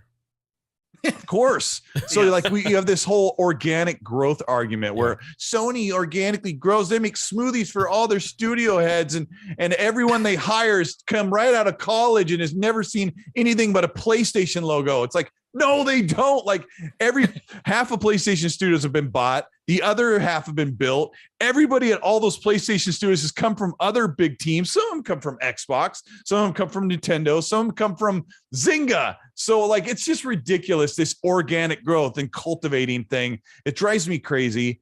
And I would rather live in an era where Xbox is going out and putting money forward to get more games. To me, because we have to think about what you want as a consumer. Me as a fan, I want more games on my favorite platform I'm going to play on. And if they're going to go buy stuff or build stuff or whatever, I just want great games. I don't need I don't need their games to be made like out of like freaking kale and this organic growth with Miracle-Gro on it. It's a week. You gotta have your greens though, Colt. Greens are important. You gotta get those my in green the used to be Mountain Dew, but I'm trying to stay off that. Yeah. All right. Good for you, man. Can we have Wheatgrass Smoothie, the game, come out exclusively on PlayStation? Please? Why not? Why not, right? It's all organic. Yeah. 100%. I mean, I know I sound kind of rude. It just gets a little old, man. It does get old. And Cole, I mean, again, it's funny how they ignore the fact that every single acquisition that Xbox has made, they are growing all those studios. All those studios are hiring. All those studios are organically growing to even something better. A lot of the studios that they made, that they brought in, were studios that were kind of forgotten studios. Sure, you had your Obsidians, but you had your In Exiles, which people wasn't a household name per se, unless you were big fans of their games. Xbox is making them a household name, and they're letting them grow, giving them new studios, right? Letting them build new sound stages, all that kind of stuff. They're doing it organically just because it was created prior to. Same thing Sony did. Come on, man. Come on. It's dumb. And we got the initiative as a full homegrown type studio, but even that's not organic because they're grabbing from the best of the best in the I mean, but everybody that works in the initiative came from Activision, Take Naughty Two, Dog, Rockstar, Sony Santa Monica. So just take your organic thing and just get out. They want Microsoft to build a special college. Only the devs that come out of that college can work for Xbox. No, they're going to start recruiting them as children, like Master Chief. Children? Right? Yeah. Yeah, right. Yeah, they're like Padawans. Yeah, it's ridiculous. It's ridiculous. Man, what do you think about the Star Wars announcements, man? Man, it's cool. Dude, Star Wars is going big right now. Lots of guys going out getting Star Wars games. Ubisoft's working on one with Massive. Shout out to Disney for opening up the licensing, right? Yeah. Shout out to Disney. It was closed for so long. Man, it was last generation, like EA really squandered that opportunity. You know, they had Battlefront, which was semi-successful. Battlefront 2 launched as a disaster, right? It came back, right? It's a good game now. Jedi Fallen Order, they had that. Finally, I think Disney saw Respawn. Respawn was like, okay, this was great for us. And EA was like, this is great. Let's do more of this, right? And that's a super successful game. So, I mean, they're stepping out of their wheelhouse, too, because Respawn is not known for making strategy games, right? You're talking about they came from the teams that were from Infinity Ward originally, right? So you're talking about guys that were Call of Duty vets, went on to end up creating Titanfall and other first-person shooters and stuff. And then remember when Jedi Fallen Order was announced, I was like, oh, that's different for Respawn. It's cool. But then they nailed it. Right. Then they do this like Medal of Honor VR thing that I think they won like an Oscar or a Grammy or some crap like that for that thing that they did. Really? It's insane. Like Respawn can do no wrong right now. So, you know, Vincent Pella has had that studio in a great place. 3 new games. I'm excited for each one of them. I don't even know what they are because I know Respawn is involved, right? Yep. You can't be excited, Mav. I know. That's like, I'm excited. What gets me excited is when a developer that I like has a new game coming out, right? Yeah. That gets me excited. People are like, what? How are you excited for Starfield? You don't know anything about it. I'm like, shut up, man. I know that's Todd Howard's. You always get you haven't seen any of Starfield. How you can be excited? And then they turn around and they go, KOTOR is exclusive to PS5. Wolverine. Yep. And they get that all the time, man. So I'm excited about, was it Quantic Dream has this big Star Wars like game coming out. Oh, yeah. Oh, my God. Yeah. Yep. Then we got the Ubisoft one that's going to be probably like the Division Mandalorian style, like, what is the Ubisoft game? It's made by Massive Entertainment and the Snowdrop Image and the guys that make the Division. Gorgeous. What the heck, man? That's almost too much Star Wars. That's going to be Don't say that, Colt. We're going to get Star Wars out up the for ass, a lot of years. You know? Yes. Well, I mean, when you think about it, like every year there'll be a big Star Wars game in a couple of years. So there'll be probably one per year. by the time they'll start rolling out. Yeah, I'm pumped, dude. I just think it's great for gaming to have all these IPs. Like licensed games aren't what they used to be, right? Right. You remember when like They used to be can, bad. You can remember. You can blame Really bad. Activision actually for some of this because Most of it. Yeah. they had so many bad licensed games back in the day, right? There's just like every year there's like 5 back on the horrible NES Activision. and stuff. Activision had some really horrible stuff. Mhm. And of course, movie tie-in games were always really bad. There's like 2 exceptions. I think one is 007, GoldenEye, and one other game I don't remember. But The Wolverine game it's they different. did was pretty good. By Raven Software, that was on. Oh, I was 360. when I was playing Prototype 2. You've got the claws, and I'm like, Mhm. this is Wolverine. Yeah. 30 frames. But I don't know. Todd Howard said about Fallout 5 and Elder Scrolls. He said to Ryan McCaffrey of IGN, he said, if I could, I would just like wave my magic wand and the game would be out right now. So because as developers, this is what it's got to suck so bad to know you have this great game you want to make, and you know it's going to take you 4 more years after you've concepted it to actually bring it out and get it ready to market. And those developers just want the game to be out so everyone can play it and talk about it, and they can be in the news and be in the community. So I feel for them there. They just Mav and I actually played that clip for our audience a couple weeks ago to let everybody know about that, because we had that discussion, right? It's like, if you don't know what Todd Howard's all about, here, watch this entire clip. He'll tell you. He wishes that a week, maybe a 2 at the max before that's when he shows you. So of course we haven't seen it. Yeah, he doesn't like how long it takes, and they don't rush their games. Fallout 76 was just a kind of an anomaly in their long career. And that wasn't even the 18. That was Austin was the primary developer behind that, which is not the big A team behind there. And then plus the it's an online thing that's just completely different kind of game to create in the first place, right? So there was really no story or anything to go with that. It was just about putting a world together, and they promised they've almost admitted it was a mistake how they went about Fallout 76. So I get so many people saying Bethesda's good, Starfield's just going to be another Fallout 76. I'm like, you don't pay attention at all, not at all. Ever. They don't know anything about the history of Bethesda Game Studios, about Elder Scrolls Morrowind, Elder Scrolls Oblivion, Elder Scrolls Skyrim, Fallout 3, Fallout 4. That's the team that's making this game. Yeah. Right. There's a reason. Once in a generation type games. That's what you can expect. So definitely excited for Starfield. So boy, that hour and 15 minutes flew by. So let's get down to it. For anybody who still doesn't know, Microsoft went out and made a little purchase. We could say Microsoft and Xbox now, and we can interchange them because Phil Spencer has a new title as CEO of Microsoft Gaming. So this all works now, but Microsoft went out and made a little purchase of a company called Activision Blizzard, who has been in some serious trouble. And that's what we've been all talking about for the past 2 weeks now, week now. Geez, oh man, whatever it's been. Crazy times, Colt. So what Mav and I like to do, we like to take a trip to Speculation Town. We like to check out and kind of just play Armchair CEOs, right? And we kind of looked at the industry and where it's going. And obviously this being historic in terms of size and scope and what the ripple effects are going to be down the road. So Cole, let's start here. You've talked about this plenty on your show, on other shows as well, videos, etc. But let's get this one out of the way because it's still everybody's main point. So let's just hit this out of the park right to start out, right? Has your opinion changed at all? Now the dust is settling on Call of Duty exclusivity. What do you expect? Has it kind of changed at all? This is so difficult. Yes, my opinion has changed. Okay. When this news came out, I was like, as soon as the Call of Duties that are already marketed or planned, it's exclusive.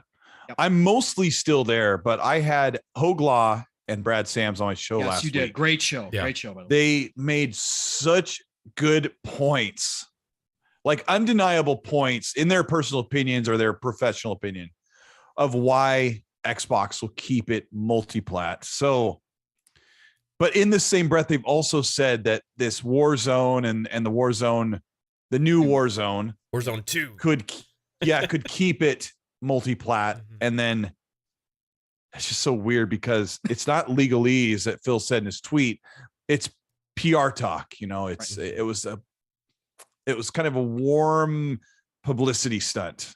And I work in communications and marketing for my real job. Yeah. So when he wrote this tweet, I was like, using the word desire and the vagueness is so perfect because it slams Xbox forward into the news circuit where everyone's talking about it. And all the articles are going to hit the sites where all of the journalists and the media have to second guess or predict what Phil means by this.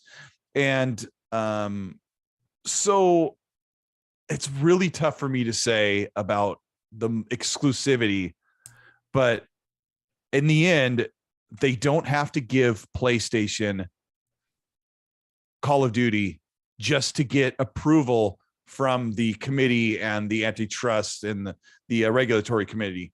They don't need to say, look, I know this is a big deal, but don't be afraid. We're going to keep Call of Duty everywhere. That has nothing to do with antitrust or monopoly or anything. And Hoglaw made a really good point about how that has nothing to do with a monopoly. This isn't anywhere near a monopoly. So you can't even use that word. If you do, you're just misinformed. So there's really no logical reason for, here's the only reason. The only reason to put Call of Duty on PlayStation is so that Xbox doesn't look like the bad guy to the general public. That's the only reason. And that's one of the things they kind of pushed in their reasoning. Yeah, no, and it's a fair point. To catch everybody up too, this week we also did get word that it kind of has been confirmed at this point that they've got about the contract runs through 2023. So they're going to get 2 more Call of Duties, 3, and then Warzone 2, right? So they're going to get 2 mainline. I should have said mainline, 2 mainline franchise games, and then Warzone 2. But it could be, yeah, that's true because it's 2022's Call of Duty, 2023's, and 2024, right? Okay, yeah. Well, I think Warzone would drop probably with 2023's. 2023, I think with the other one was the end of 2023. That's Warzone perfect 2. then. Yeah, that's actually really perfect. Yeah, and so then at that point, all bets are off, right? Then at that point, that's where I guess the wording was it gets hazy. Let me ask you guys this in Speculation Town. Yeah, absolutely. Do you think that Mav? Do you think that next year's Call of Duty will just come day and date on Game Pass, even though the deal isn't done? See, that I don't know. Like, that's an interesting question because I don't know what the rules are here. Right now, I understand that they can make a deal still as separate entities and what's in each other's best interest. Right. So, are they allowed for that best interest to be changed because of this? Like, now the other key to that is the PlayStation contracts in the past have been very. We've seen them, the one that they did with Capcom about not allowing your game with the marketing deal to go to Game Pass, right? Or any other services. So if that is the case, I don't know, even in the 2023 one, if potentially that could come to Game Pass day one, right? So that's a big question mark for me. Now, I think we may have seen some of the ZeniMax Bethesda games come to Game Pass before that deal was finalized. I can't remember 100%, but I think some of the older like Doom games hit there with, yes. But I would hope so. It just because it'd be freaking cool and exciting to have a bunch of Call of Duty games, or especially that one hit day one.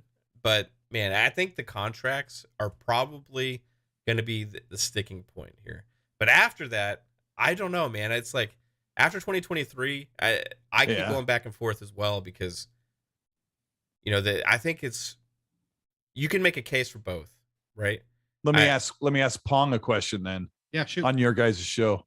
Yeah, no problem. I told you can do this. We're all about this. This is free flow, Pong, do you think that there is any written stipulation in PlayStation's marketing deal with Call of Duty that Call of Duty can't come to another service, even though it's a multi-plat? My best guess, yes. My best guess is that my best guess is they had that language written in there. And I'll go what do they hold exclusivity of, like, they have marketing rights, they get some exclusive map packs Maps and first and all that kind of stuff. It's the marketing rights, I think, because that's what they did with, was it Resident Evil? I think that had that. One of those documents, legal documents, leaked last year, the year before, and it was with Capcom, and it was a big deal. We were all talking about it at the time, and it had this language in there about, hey, you can't be on anybody else's subscription service. And it was a marketing deal for like $5 million or something like that for advertising and stuff. So, but Call of Duty holds a lot of weight too, you know. So it's interesting where those conversations a lot of money go. Yep, a lot of money. And let me throw this wrinkle in there too. They could also have language in there if you think about it. When they signed this extension, if they already knew that Spartacus was coming, they could have first rights to their service as well in that contract. They could have written in there. Yeah, wouldn't that be strange? Would that be? Yeah. Because, you know, like we've talked about, and Cole, I'm sure you've thought about this as well. What is Sony going to do with Spartacus to compete with Xbox and Game Pass? Because they can't necessarily they don't even have the content right now to be able to compete one for one, right? Not even close. So what are they going to do? They're going to load up on third-party deals. And there's going to be third parties are going to be interested in Spartacus depending on the number of people that get converted over. But we already know that base of Sony fans are going to be easily converted. They could jump out the gates with a big subscription number out right away, right? They might not have the growth period per se. Now, whether or not they can retain them is going to be a whole nother story, but they could jump out with some big shiny numbers, and third parties, as they've done in the past, show preference towards Sony anyways, just because of that 120, 140 million base. They could just cut deals for Spartacus, you know, easier than what Xbox has done for Game Pass until recently. Yeah. Obviously. You know? I want to ask this too, though, because, all right, so moving past that, you go after 2023, right? Xbox has never really had a franchise like this that they've even thought about putting on another platform. So at that point, you know, I would assume the status quo contracts are not going to exist anymore for what the deals that PlayStation had been used to be signing to get Activision games. So when I think part of the reason here is where he's using the words desire is because they got to negotiate, right? After this deal gets finalized and Microsoft has control, it's like, okay, all right, let's sit at the table. What, like, is it going to be 30%? 30% is not going to work for us. Maybe 10%, right? Or 15% or whatever. You know, there's negotiation that can take place to get Call of Duty on PlayStation after the fact. So I think the word desire is because I think two things. I think the structured development of Call of Duty will change. You're not going to potentially have the yearly release schedule anymore. I think they're going to free up those devs to work on other titles. And then also for a huge game to drop like that on a PlayStation that has Microsoft Game Studios or Xbox Game Studios showing up on the splash screen, I think it's going to be a negotiation from there. Where it's going to get interesting is Warzone and stuff, because I think a lot of those deals are probably going to remain in place, you know? Yeah. I don't think Phil would say we desire to keep Call of Duty on PlayStation if I always put the horse to get ahead of the horse against the cart against the horse, the horse and the horse and the cart, the horse and the horse. I throw the horse in the river and then I pull the cart myself. Wait a minute, it's got to be your bull. I was asking the same question, and so's your chat. Like, someone says, what if Activision already signed a deal with PlayStation to come to Spartacus? I think Phil would already know that was happening, especially when he says, I talked to PlayStation and our desire to keep, you know, if that was true, I don't think that there would be a contract where Call of Duty was going to stay on a service that would keep it off of Game Pass in the future. So this is all speculation town, of course, but of course. That's why we do this. It's fun. It is super interesting to think that PlayStation could, if they struck a deal with Call of Duty that you're going to be on our new service for 5 or 6 years, Xbox would be in a different spot.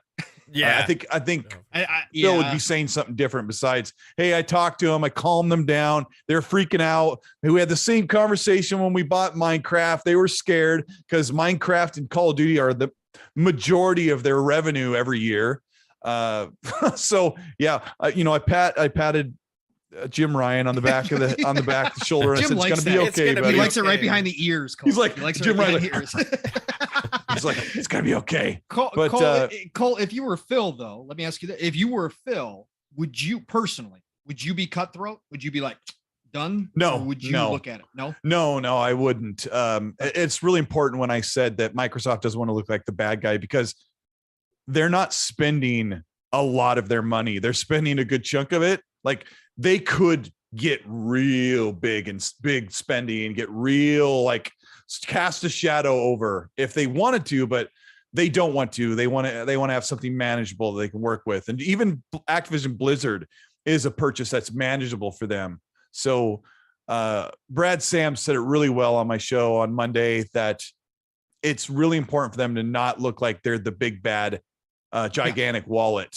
Correct. And so to say something like, hey, I got on the phone with Sony, they were scared, I told them to calm down, it's going to be fine, we'll work out a deal. And they're like, hey, Phil, we have contracts, we Call of Duty, you just can't take it away from us. Like, that's $250 million a year that we get, like, bar none, like, it's always there, we can depend on that. And Phil's like, it's going to be okay, we'll work something out. Another thing I asked Hogue, I said, is it possible that Phil means we desire, because he's like, we could put Call of Duty on PlayStation, but you have to give us this, or you have to do that, or you have to come to our terms. And he said, no, he doesn't think that's happening right now. Did y'all see Adam Sessler's comments on this from X? No, what'd he say? He was saying that he wouldn't actually be surprised about it coming from the other side, a difficult situation, because the fact of the Xbox Game Studios coming up before the big releases on PlayStation, he said you wouldn't discount that as being a big deal to PlayStation as their brand. So that could be a sticking point as well, like with these negotiations and stuff for Call of Duty coming there in the future. Okay. That's what he said. I found that interesting, because I was like, that's like, who cares, right? We got Sony before MLB The Show showing up for us right now, right? Right. So for them, I would think that'd be still a win for the fans. But is Sony are they that like, hey, this needs to be our brand? We don't want our competitors' names showing up before on the splash screens at all. No, I mean, because they're, I don't know, you got MLB on there, like you said. Yeah. One of the other things about Game Pass going to PlayStation is not going to happen. There's two obstacles. One is PlayStation is an obstacle, a major obstacle. And the other is, it's not in Xbox's business model to put a version or a pared down version of Game Pass on the PlayStation. Because if Game Pass went on PlayStation, it'd be really, really popular. Like, there'd be a few million people jumping on the first month. It would be big.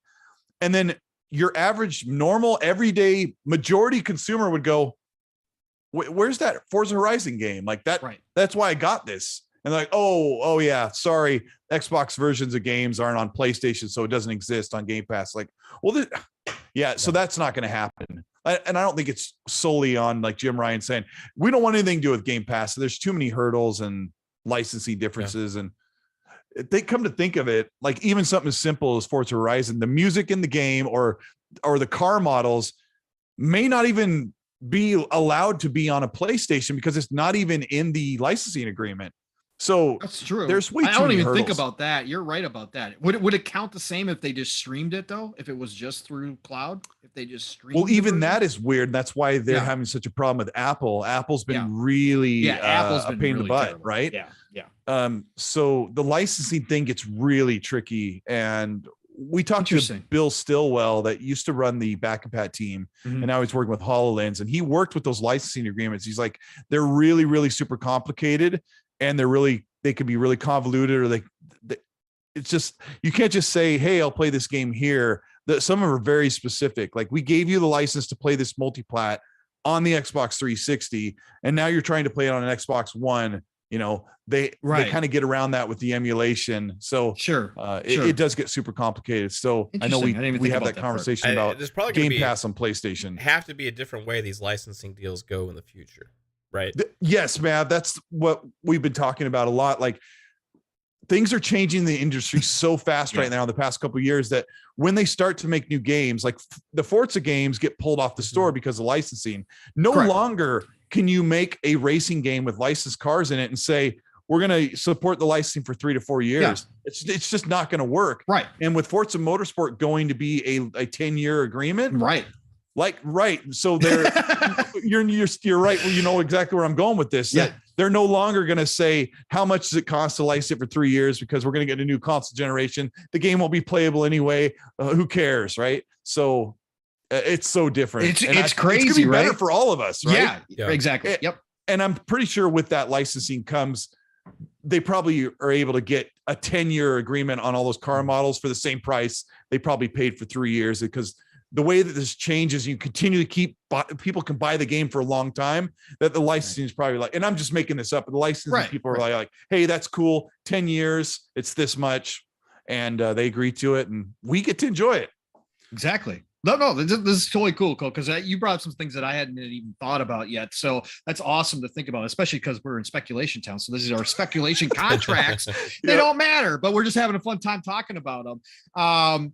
Yeah, I just think with the Call of Duty stuff, it's going to be wait and see. And like, I think Hogue and Brad Sams both did a great job of explaining, look, anything that comes out right now is pre-approved by $1,000 an hour attorneys. Nothing is going to be said or anything. Phil can't talk about future deals that he doesn't even have the power to talk about yet. There's nothing. It's going to be really blasé. And like Brad said, it's going to be very friendly up front. We just saw today that they talked about the EU was putting some pressure on them over the subscriptions. And they said, they got ahead of the curve before any decisions had come down and said, hey, look, we know we got to come through you for regulation on this big deal. So guess what? We're going to be more transparent on our subscriptions. We're going to contact people that haven't used their subscriptions in a while and see if they want to cancel. They're going to be the good guy. They're going to be the good guy from here on out until this deal closes. That's what they want. And Call of Duty is just a big wait and see at this point. There is a lot of ways. I do think that the decision process does change, that if internally Xbox decides that it's no longer going to be a yearly release, that Warzone is going to be their moneymaker, and they're not going to force those studios to put out a yearly Call of Duty mainline franchise game campaign, let's say, that they're just going to go to a 2-3 year cycle. That changes the value of that franchise. It really does. It changes the value from year to Activision had to, right? They slammed that thing in the ground over and over and over again because they had to knock out money every single year for their investors. Xbox and Microsoft doesn't have that problem. So if they decide to take a step back, that franchise becomes a little bit less valuable. But they're going to gain by, like what Mav said, and this will transfer into our last topic here. But that whether they'll gain is they'll have those studios be unshackled from that Call of Duty franchise. Yes. And allow them to go make some new IPs or bring back some old IPs, which those we know will be exclusive for sure. 100%. We already got hints as some of that because Ibarra's tweet with the smiley face in response to the Shang-Chi actor Simu Liu saying, somebody save StarCraft. Mike Ibarra, who is now, I think, in charge of Blizzard, put the smiley face in response to that. The other thing is we already got now this news of this new survival game coming from Blizzard, which is a new IP. And we know they got Overwatch 2 coming, right? It's almost like Xbox woke them up from hibernation, isn't it? It's crazy. Yeah, it's crazy. And you got Phil out here Diablo talking about how he looked at the list of old IP and said, let's go. Yeah. And think about the stock jumped up 30% for Activision, and they were on a downward trend. And, these teams will still function the way they did, but knowing that they're going to come in and report to Microsoft and hopefully they'll have better human resources, right? Because they'll have more resources to kind of fix those problems, the really difficult things that they've had to deal with personnel wise. I just feel like the head of the cancer will be gone as well, right? So with Kotick will go and all that other leadership that's making the games, it'll free them up. And I feel like we don't know, but I feel like at Activision Blizzard, a lot of people are probably like, this is really good. We haven't been this excited in a little while. It's been rough the past few years, and it's going to take a while for these games to come out. Like the Blizzard a survival game, they're hiring. It's a call to action for people to come in and work for them. So that's a 5 or 6 year out thing, but they're waking up and they can start looking at those. And remember how we talked at the very beginning of the show, hour and a half ago about how Phil is like, or Phil and Matt Booty and those people are like, we're looking for a certain type of game. Like, we need a fighting game. We need a platformer. We need a Monster Hunter type game, right? They have these questions. They have the stuff written on the board they want to do. Now they can say, oh my gosh, Activision, all right, we have access to your IPs, and they can look at this line. Because I looked at this line, this listing on Wikipedia. There's some like 50 different IPs that have been over the past 40 years, right? Yeah. That Activision has worked on, and they can look at something there and go, that's what we need. Can one of you guys do you want to work on this? Right. And those are conversations that are going to happen. And of course, Activision and Blizzard can still do what they do, but Microsoft can say, hey, we need something like this. Do you want to do it? Right. It's going to be so good. Like High Moon, Toys for Bob, all these shackled teams. Oh yeah, right? Get High Moon back on. And they're not going to be worried as much about the quarterly results as well, because they're worried about subscriptions. Right. Yeah, it changes. Yeah.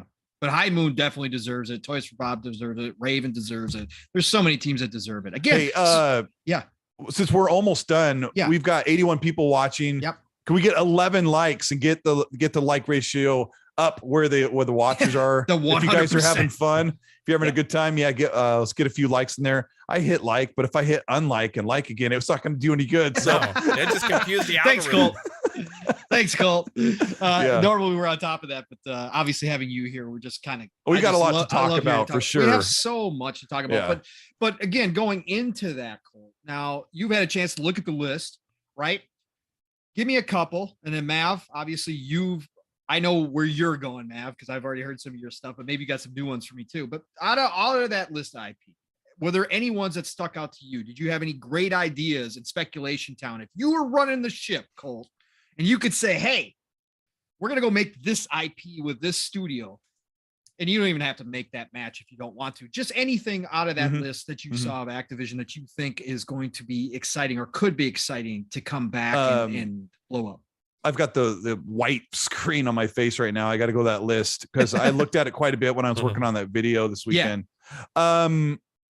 Prototype is really great. We haven't had an open world sandbox game in a long time. Like last generation, there were very, very few and far between. Watch Dogs doesn't count. Sorry. Crackdown didn't quite do it. Right. I love Crackdown 3. I love Crackdown 2. Prototype would be great. I don't know if you could justify making a third prototype, but oh my gosh, it could be amazing.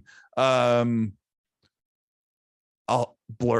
would be awesome. Yes, I don't know if there's you get one or the other. We've all dreamed about this Activision Blizzard Bethesda ZeniMax and Xbox kart racer for kids and families. Could be amazing. Or you just do Blur racing. And it could look amazing because Blur looked amazing at the time. My memory of it in 2010, I think is when it came out. It's actually right here. 2010, Blur looked fantastic and did the kart racer thing. So Blur, Prototype, and let me give you one more. They had the licensing for Ninja Turtles back in the day. We have not had an excellent Ninja Turtles game in so long. So if they put High Moon Studios, who did Transformers War for Cybertron, Fall of Cybertron, put them on a third-person action adventure 4-player co-op Turtles game. Holy smokes. Oh, man, boy. Take it. I love it. Speculation Town in full effect. Let's go. I don't know if I can top that one, man. Okay. Let's go.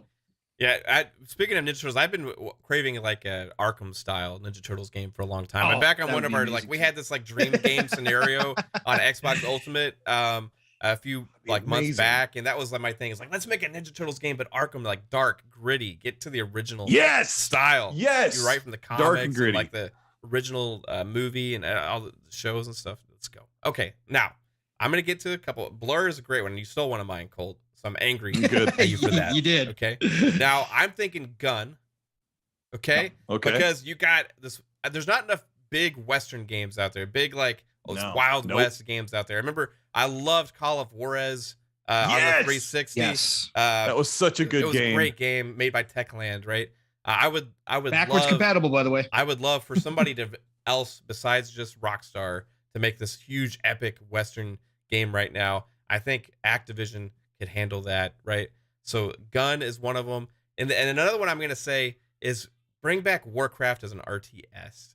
Let's get a Warcraft RTS game. They're already starting to do more RTS stuff, bringing strategy games more to console.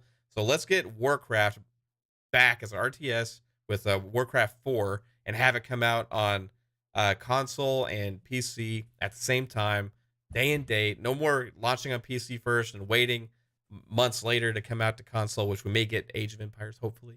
Crossing my fingers on that. I would love to see it, man, because that's one that's honestly, I never played the old Warcraft RTS games, but because my PC sucked back in the day, and I couldn't, right? But I did. Was That able must to, have really sucked. Was it a potato, Mav? It was. It was a piece of shit. It really was. It was horrible. But I do like RTS games, and that's one that always kind of caught my eye. And that's like, okay, I would really love for a new one. They just never made one. I was always waiting. Okay, when are they going to make a new Warcraft game? That's the one I'm going to try. And like 20 years passes by, nothing ever happens, you know. So let's see if they can do that. That'd be great. Other than that, man, there's so many, dude. I mean, you could pick through a huge list, dude. The license thing, they made a lot of shitty license games back in the day, but they do have teams like High Moon. I think Beanox as well has done some. Like, you do have teams now that can bring back these old franchises or licensed games now that have a proven track record of quality. So I would like to see that. And Beanox, I think they did Tony Hawk Remastered, right? Yes. And yeah, they did. Man, that was a great job. They helped with the online, I think. Okay. Online stuff. Okay. Yeah, I think so. That game like turned out really well, right? So I think they have a lot of talent there. It's going to be nice to see them unleashed and see what they can bring. Pong. Oh, wait. Let's get to this one super chat real quick because he has one. Dron TJ hit us with a $5 super chat, and he says, "Please bring back Vigilante 8." Oh, appreciate the super chat, Dron TJ. Would not mind that at all. We need some car battle games for sure. Yep. Well, I'm going to keep beating this drum because Colt's on here, so we might have Xbox people watch this tonight. So I am going to beat this drum continuously. Look, if you're all listening, and this goes back to my conversation before when I was talking about Colt, as far as Xbox going out and finding IP that they can build around and kind of create their own version of others. And Mav just brought up one in Gun, right? And kind of they could turn that franchise into a Red Dead franchise, right? They could give us the big open Western that we love out of Red Dead. They could do it. Like, I'm not saying they will. Again, this is speculation town. This is just having fun. Yeah. So I'm bringing up true crime. True crime. Oh, yeah. Streets of LA and Streets of New York. Again, go back and watch some of the videos. Anybody who does not know what true crime is. True crime was basically a straight ripoff of GTA, right? Grand Theft Auto. However, it before Saints Row, right? Before Saints Row, correct. Which Saints Row was another one, right? And we saw how big Saints Row is. But true crime did a lot of things that Grand Theft Auto did not do right. And if you go back and you revisit true crime and you put the right studio on it, and I've thrown this out there, you've already got a great relationship with Avalanche, depending on how Contraband turns out. You give Avalanche true crime and you give them a nice budget and you go have them restart that franchise over again. You got yourself a Grand Theft Auto in-house, and it could be something special. Again, you go back and watch those videos of true crime, you could convince somebody who didn't know any better that was an older Grand Theft Auto. And I think that would just be absolutely awesome. That game was special back in the day. A lot of people actually liked it over Grand Theft Auto, just like a lot of people like Saints Row over Grand Theft Auto. Now, we all know how big Grand Theft Auto is. I'm not saying that that's the next one, but I'm saying having that in-house exclusive game like that, where you don't have to worry about Rockstar putting out, Grand Theft Auto 6 for the next 8 years or whatever it's going to take. Look, you got your own and you just make it your own and you do it differently. And you got something really, really good for Game Pass and for your ecosystem in true crime. So I'd love to see true crime back. And then I'm going to keep beating the drum for StarCraft and StarCraft Ghost. You go back and dig up the buried bones of StarCraft Ghost, which for anybody who doesn't know was a game that was announced in 2001, was it? I think it was 2001, 2002. It was a third-person strategic third-person strategic shooter, and based upon the StarCraft lore. And that game has so much hype that people to this day still clamor about it. And I think you go dig up those bones and you make something out of StarCraft Ghost, and you're going to have a lot of goodwill come your way. On top of going back and bringing back StarCraft, the RTS. That game is still being played in tournaments to this day in South Korea.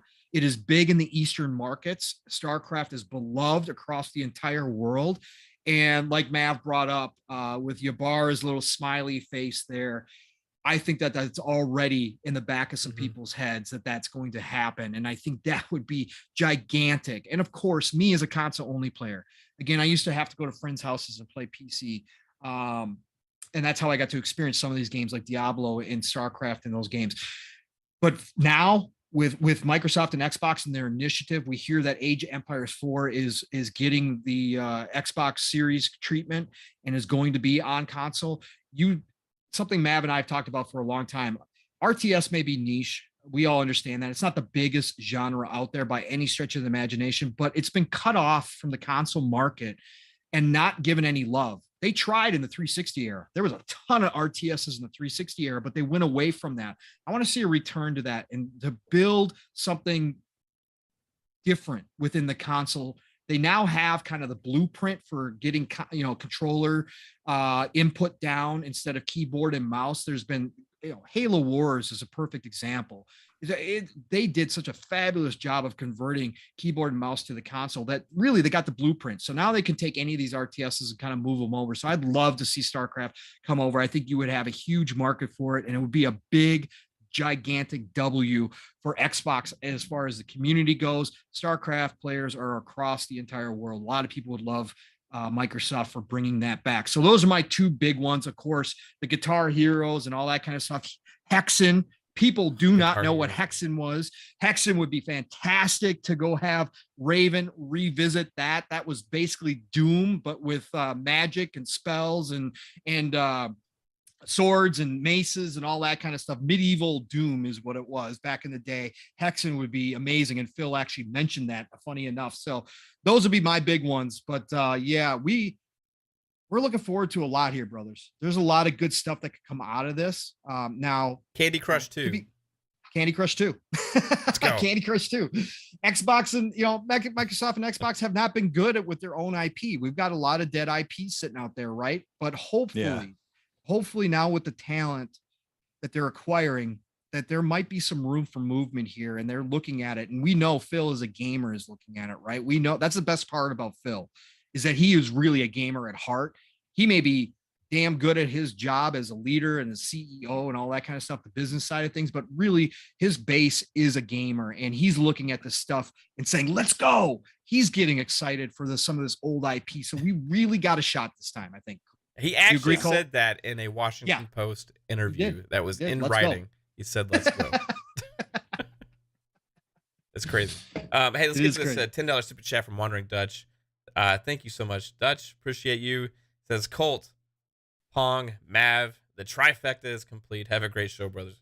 Appreciate you, dude. We're almost wrapping up there, Dutch. We're thanks for dropping by. Yeah. All right. Anything else? Colt, you got anything else for us that you want to touch on before we get out of here? No, I think that's about it. Like we could name every Activision franchise. We could go down the list. Yeah, it is. It's not just Call of Duty. Like when people ask you, just make sure you kind of explain to them. It's not just Call of Duty and World of Warcraft. There's a lot of great stuff there. I brought up in my video earlier in the week that Raven created Dead Space, and then it went to EA, and now they're making Call of Duty. It's like we said earlier, get those teams off of Call of Duty, get them away from Call of Duty. Correct. I know it's a big cash cow, but let them do something else. Put Call of Duty every other year, and put 1 or 2 studios on it, and let's see what else they can create. These devs don't want to sit there and make the same assets over and over and polish it over and over. Reuse animations. That's my message. Reuse animations. Copy and paste. They want to make new animations. Come on, let's let them do it. Oh boy, no copy and paste. No copy and paste. Let's go. By the way, before we got, did you see Grubbs a response to Steineken's copy and paste post? Did you see that, Colt? Oh, I didn't. Oh, okay.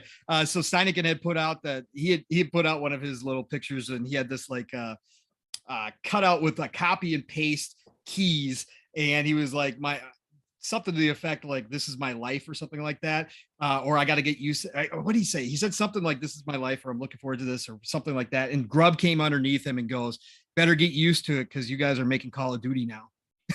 Oh Right. no. I was so dead. Grub just came through with the hammer. Oh god. Dude, real quick though, like before, I want to ask, do we have any thoughts about what the survival game could be like from Blizzard? Oh yeah, we didn't get to the Blizzard survival game. Real quick. I talked about quite a bit from in this video I put out today. Check it out. It's on my channel. It's not super long, but there's a picture of two teenagers or young adults. Like they have their bike to the side, and then they're looking out at like a fantasy. It's like they're what would you call it? What's that? The wardrobe thing. Chronicles of Narnia. It's like that. Like all of a sudden they're in this fantasy world. They've been like pushed into that. So I'm assuming that when you play the game, you get dropped into this place and you're a regular person and you have to figure out how to survive. Like, you get there in the first night, you have to find a place to stay. You have to start crafting gear. I played like 200 hours of Grounded with my kids this past couple months. So it's amazing. Awesome. Like the whole concept of being dropped in this hostile environment as just a regular person. So that's probably what you are. You aren't like, you're not born a warrior. Like that's what I get from that image. You're not born a warrior and you're going to war. You're a regular person that has to figure out how to survive and eventually upgrade yourself and your gear to take on bigger and badder enemies. So it'll be a while, but that is really cool. And I'm just really getting into that genre right now a lot. So I'm excited. It helps when you got the kids pushing you and Grounded. That's awesome. Oh, I don't know which one of us is hooked more. It's probably me. Now, it's so phenomenal. Did it start that way, or were you like, "Hey, let's play"? I don't like to talk about Grounded much because people are like, yeah, kind of like people do with Sea of Thieves, right? Because when the game came out, that kid goes with his thumb, and it looked pedestrian. It looked lame. The graphics didn't look impressive. Game is one of the most deep level RPGs on the Xbox right now. There's tiered weapons, tiered armor, tiered enemies, dungeons. There are upgrades. There are perk upgrades, status upgrades. They just keep adding to it. And apparently the game's probably not going to come out of preview for another year. Okay. I won't say anything more than to tell you the game is so much bigger than anyone ever thought. And anyone who makes fun of Grounded, I'll just go, sucks to be you, because it's unreal how amazing and immersive that game is. If the graphics looked more realistic, I don't know what I would do, because it's already freaky enough as it is with these like cartoon bugs. Do y'all do the marshmallows, or do you do the full detail? One of my kids was doing the marshmallow thing, like no legs and just floating thing for a while. And then as they got more brave, like we're full on. I mean, I've always been full on with the spider legs, and they creep you out. And I mean, I sit here on this couch and I'm on my headset. They're in the other room, in their rooms playing on the Xbox, and I'll scream like a little baby. It's like this. Yeah, right. Yeah, that's amazing. It happens. I don't do horror games for that. Yeah, reason. I won't sit here and explain the game. I just want to tell you it's way bigger than you ever realized. It's amazing. Right. They've done so much work on that. Shout out to Obsidian and that team. What do they have? 11, 14? Yeah, and not to talk about Grounded, but just to say this 12-person team wanted to make this game. Yeah. And I don't know if it would have gone anywhere other than them spinning around with it. But Phil and Matt Booty sat down and said, hey, we want to acquire you, Obsidian. And Obsidian said, well, we've got this Grounded thing. And they said, well, it looks like you guys know what you're doing. We'll greenlight it. And so Microsoft's been funding that since 2019. So these are the kind of cultivated organic growth. I was just we're gonna say, see. but that's not organic though. It's so organic, man. There's It's a lot green. of organic stuff in grounded. There's mushrooms and there's like banana. It's all peels GMO. and, It's all GMO. Yeah. And there's smoothies. You make smoothies in the game. You can throw weevil That's noses awesome. and stuff. You make smoothies and you drink them to heal up in That's the cool. heat of battle. So man, it's amazing. I've That's said awesome, enough. Cole. That's awesome. But That's yeah, awesome. this has been a really good show, guys. Thanks for having me on. We got, we got 85 likes, so we got up there, bro. Nice. Yeah, yep. Thank you so much for having me on. I should have said, I've changed my stance with all the teams that are working with Xbox. I do want somebody really great to take on Banjo and give that to the fans that care about Banjo. I don't, but you can sure have it now. Toys for Bob. So there's Hey, there plenty you of go, teams. Cole. I know you've taken a lot of heat over that, brother. Yeah, You've taken a lot. but I mean, Pong, there was yeah. a dozen studios, Right. And I didn't want any of them Mhm. working on Banjo. But now that we have 30 studios, plus they're going out and Almost just 40. finding somebody Almost like 40. right, like right now, if Matt and Sarah and Phil are like, well, we need to do Banjo, then they'll just go out and find someone and contract them, or they'll get one of the Activision teams on there and they have people that are perfect for it. So, dude, it's gonna be insane. It is, and Colt, not to keep delaying, but look, if you look at those Activision Blizzard teams, they're huge. They could be divided into two if they get pulled off Call of Duty. You could they're easily all split. Yeah, I think 4, I said 5, the numbers 6. on most of the studios on my video on Monday or Tuesday. They're all like 150, 300 or more.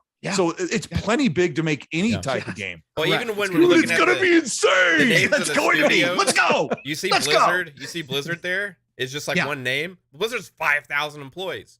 Yeah. Right. Like It's that's crazy. That's like more than what Microsoft had to begin with, as far as development talent. Right. It's Just alone nuts. in Blizzard. It is. Mav, did you have any thoughts on the Blizzard announcement?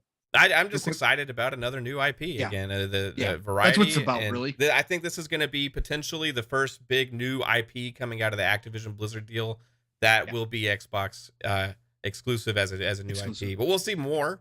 I think we'll see more, but I think that'll be the first one. And I think that could be one of the reasons they went ahead and announced it. They're recruiting and all this stuff as well.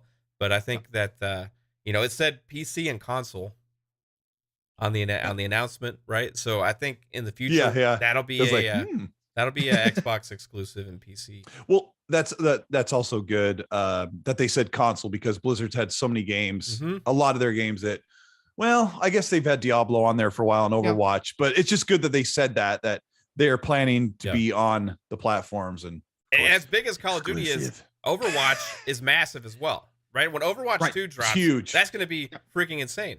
It's a huge entity in and of itself. It just kind of died off a little bit recently, but I think Overwatch 2 is going to be a really big. You could almost hear all those devs across the world just let out a big sigh with this announcement. You could almost hear it.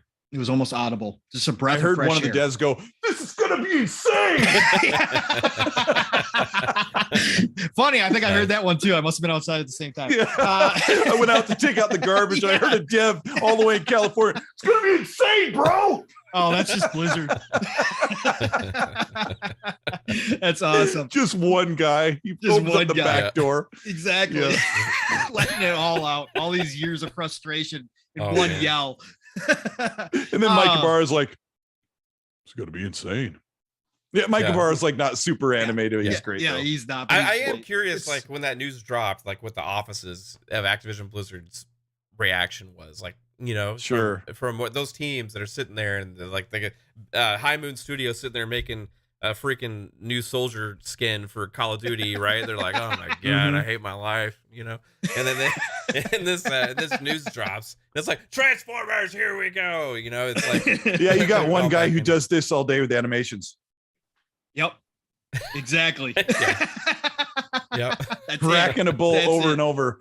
And then Mike Ibarra will come back, and I mean, like Mike Ibarra and Rod Ferguson went to Blizzard, but they'll still.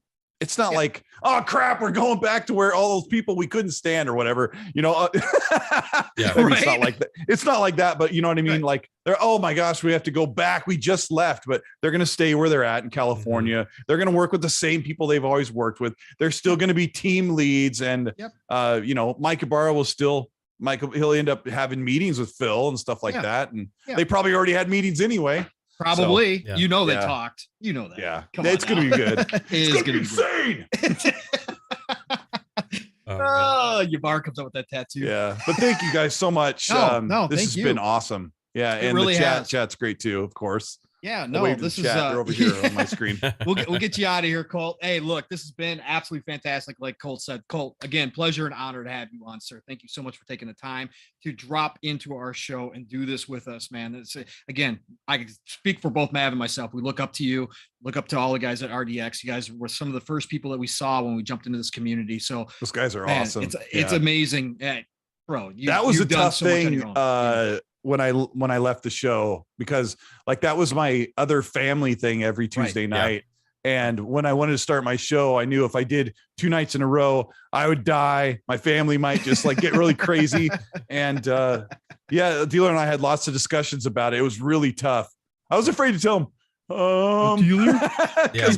because like I watched him grow that show. Those guys are amazing. And I'm on party chat with them all the time. And you get you guys on party chat more often too with us. Oh yeah, so, we're always around. So I'm offline, but then I'm in party chat, so everybody can find me. But no, this has been amazing, Colt. I absolutely appreciate it. PM in the PM. We are at what? January 27th, 2022 already. I can't believe we're coming into February. So this has just been mind blowing to have you here. So thank you so much, Colt. And just I know everybody knows where you're at, and I know you're internet famous. You are worldwide now. Okay, you are worldwide. But let everybody know where they can find speaking you, of that, I want to say, I just remember last year you hitting 100K and getting that check mark. You're like 142 already. Yeah, I mean, last year was crazy. It was insane. Exactly. Yeah, it was crazy. It's been so fun. You're I'm gonna hit really 200 grateful. by the end of the year. I mean, easily. I would say. I mean, who knows? Like, but we'll see how things go. But it's been really. It's changed my life. So. Yeah. And being able to run a show and stuff like that, it's great. I've met so many people, but yeah, thank you so much. I put that video out. I don't know how excited people are be about that stuff, but if you haven't checked it out, it's about 8 minutes.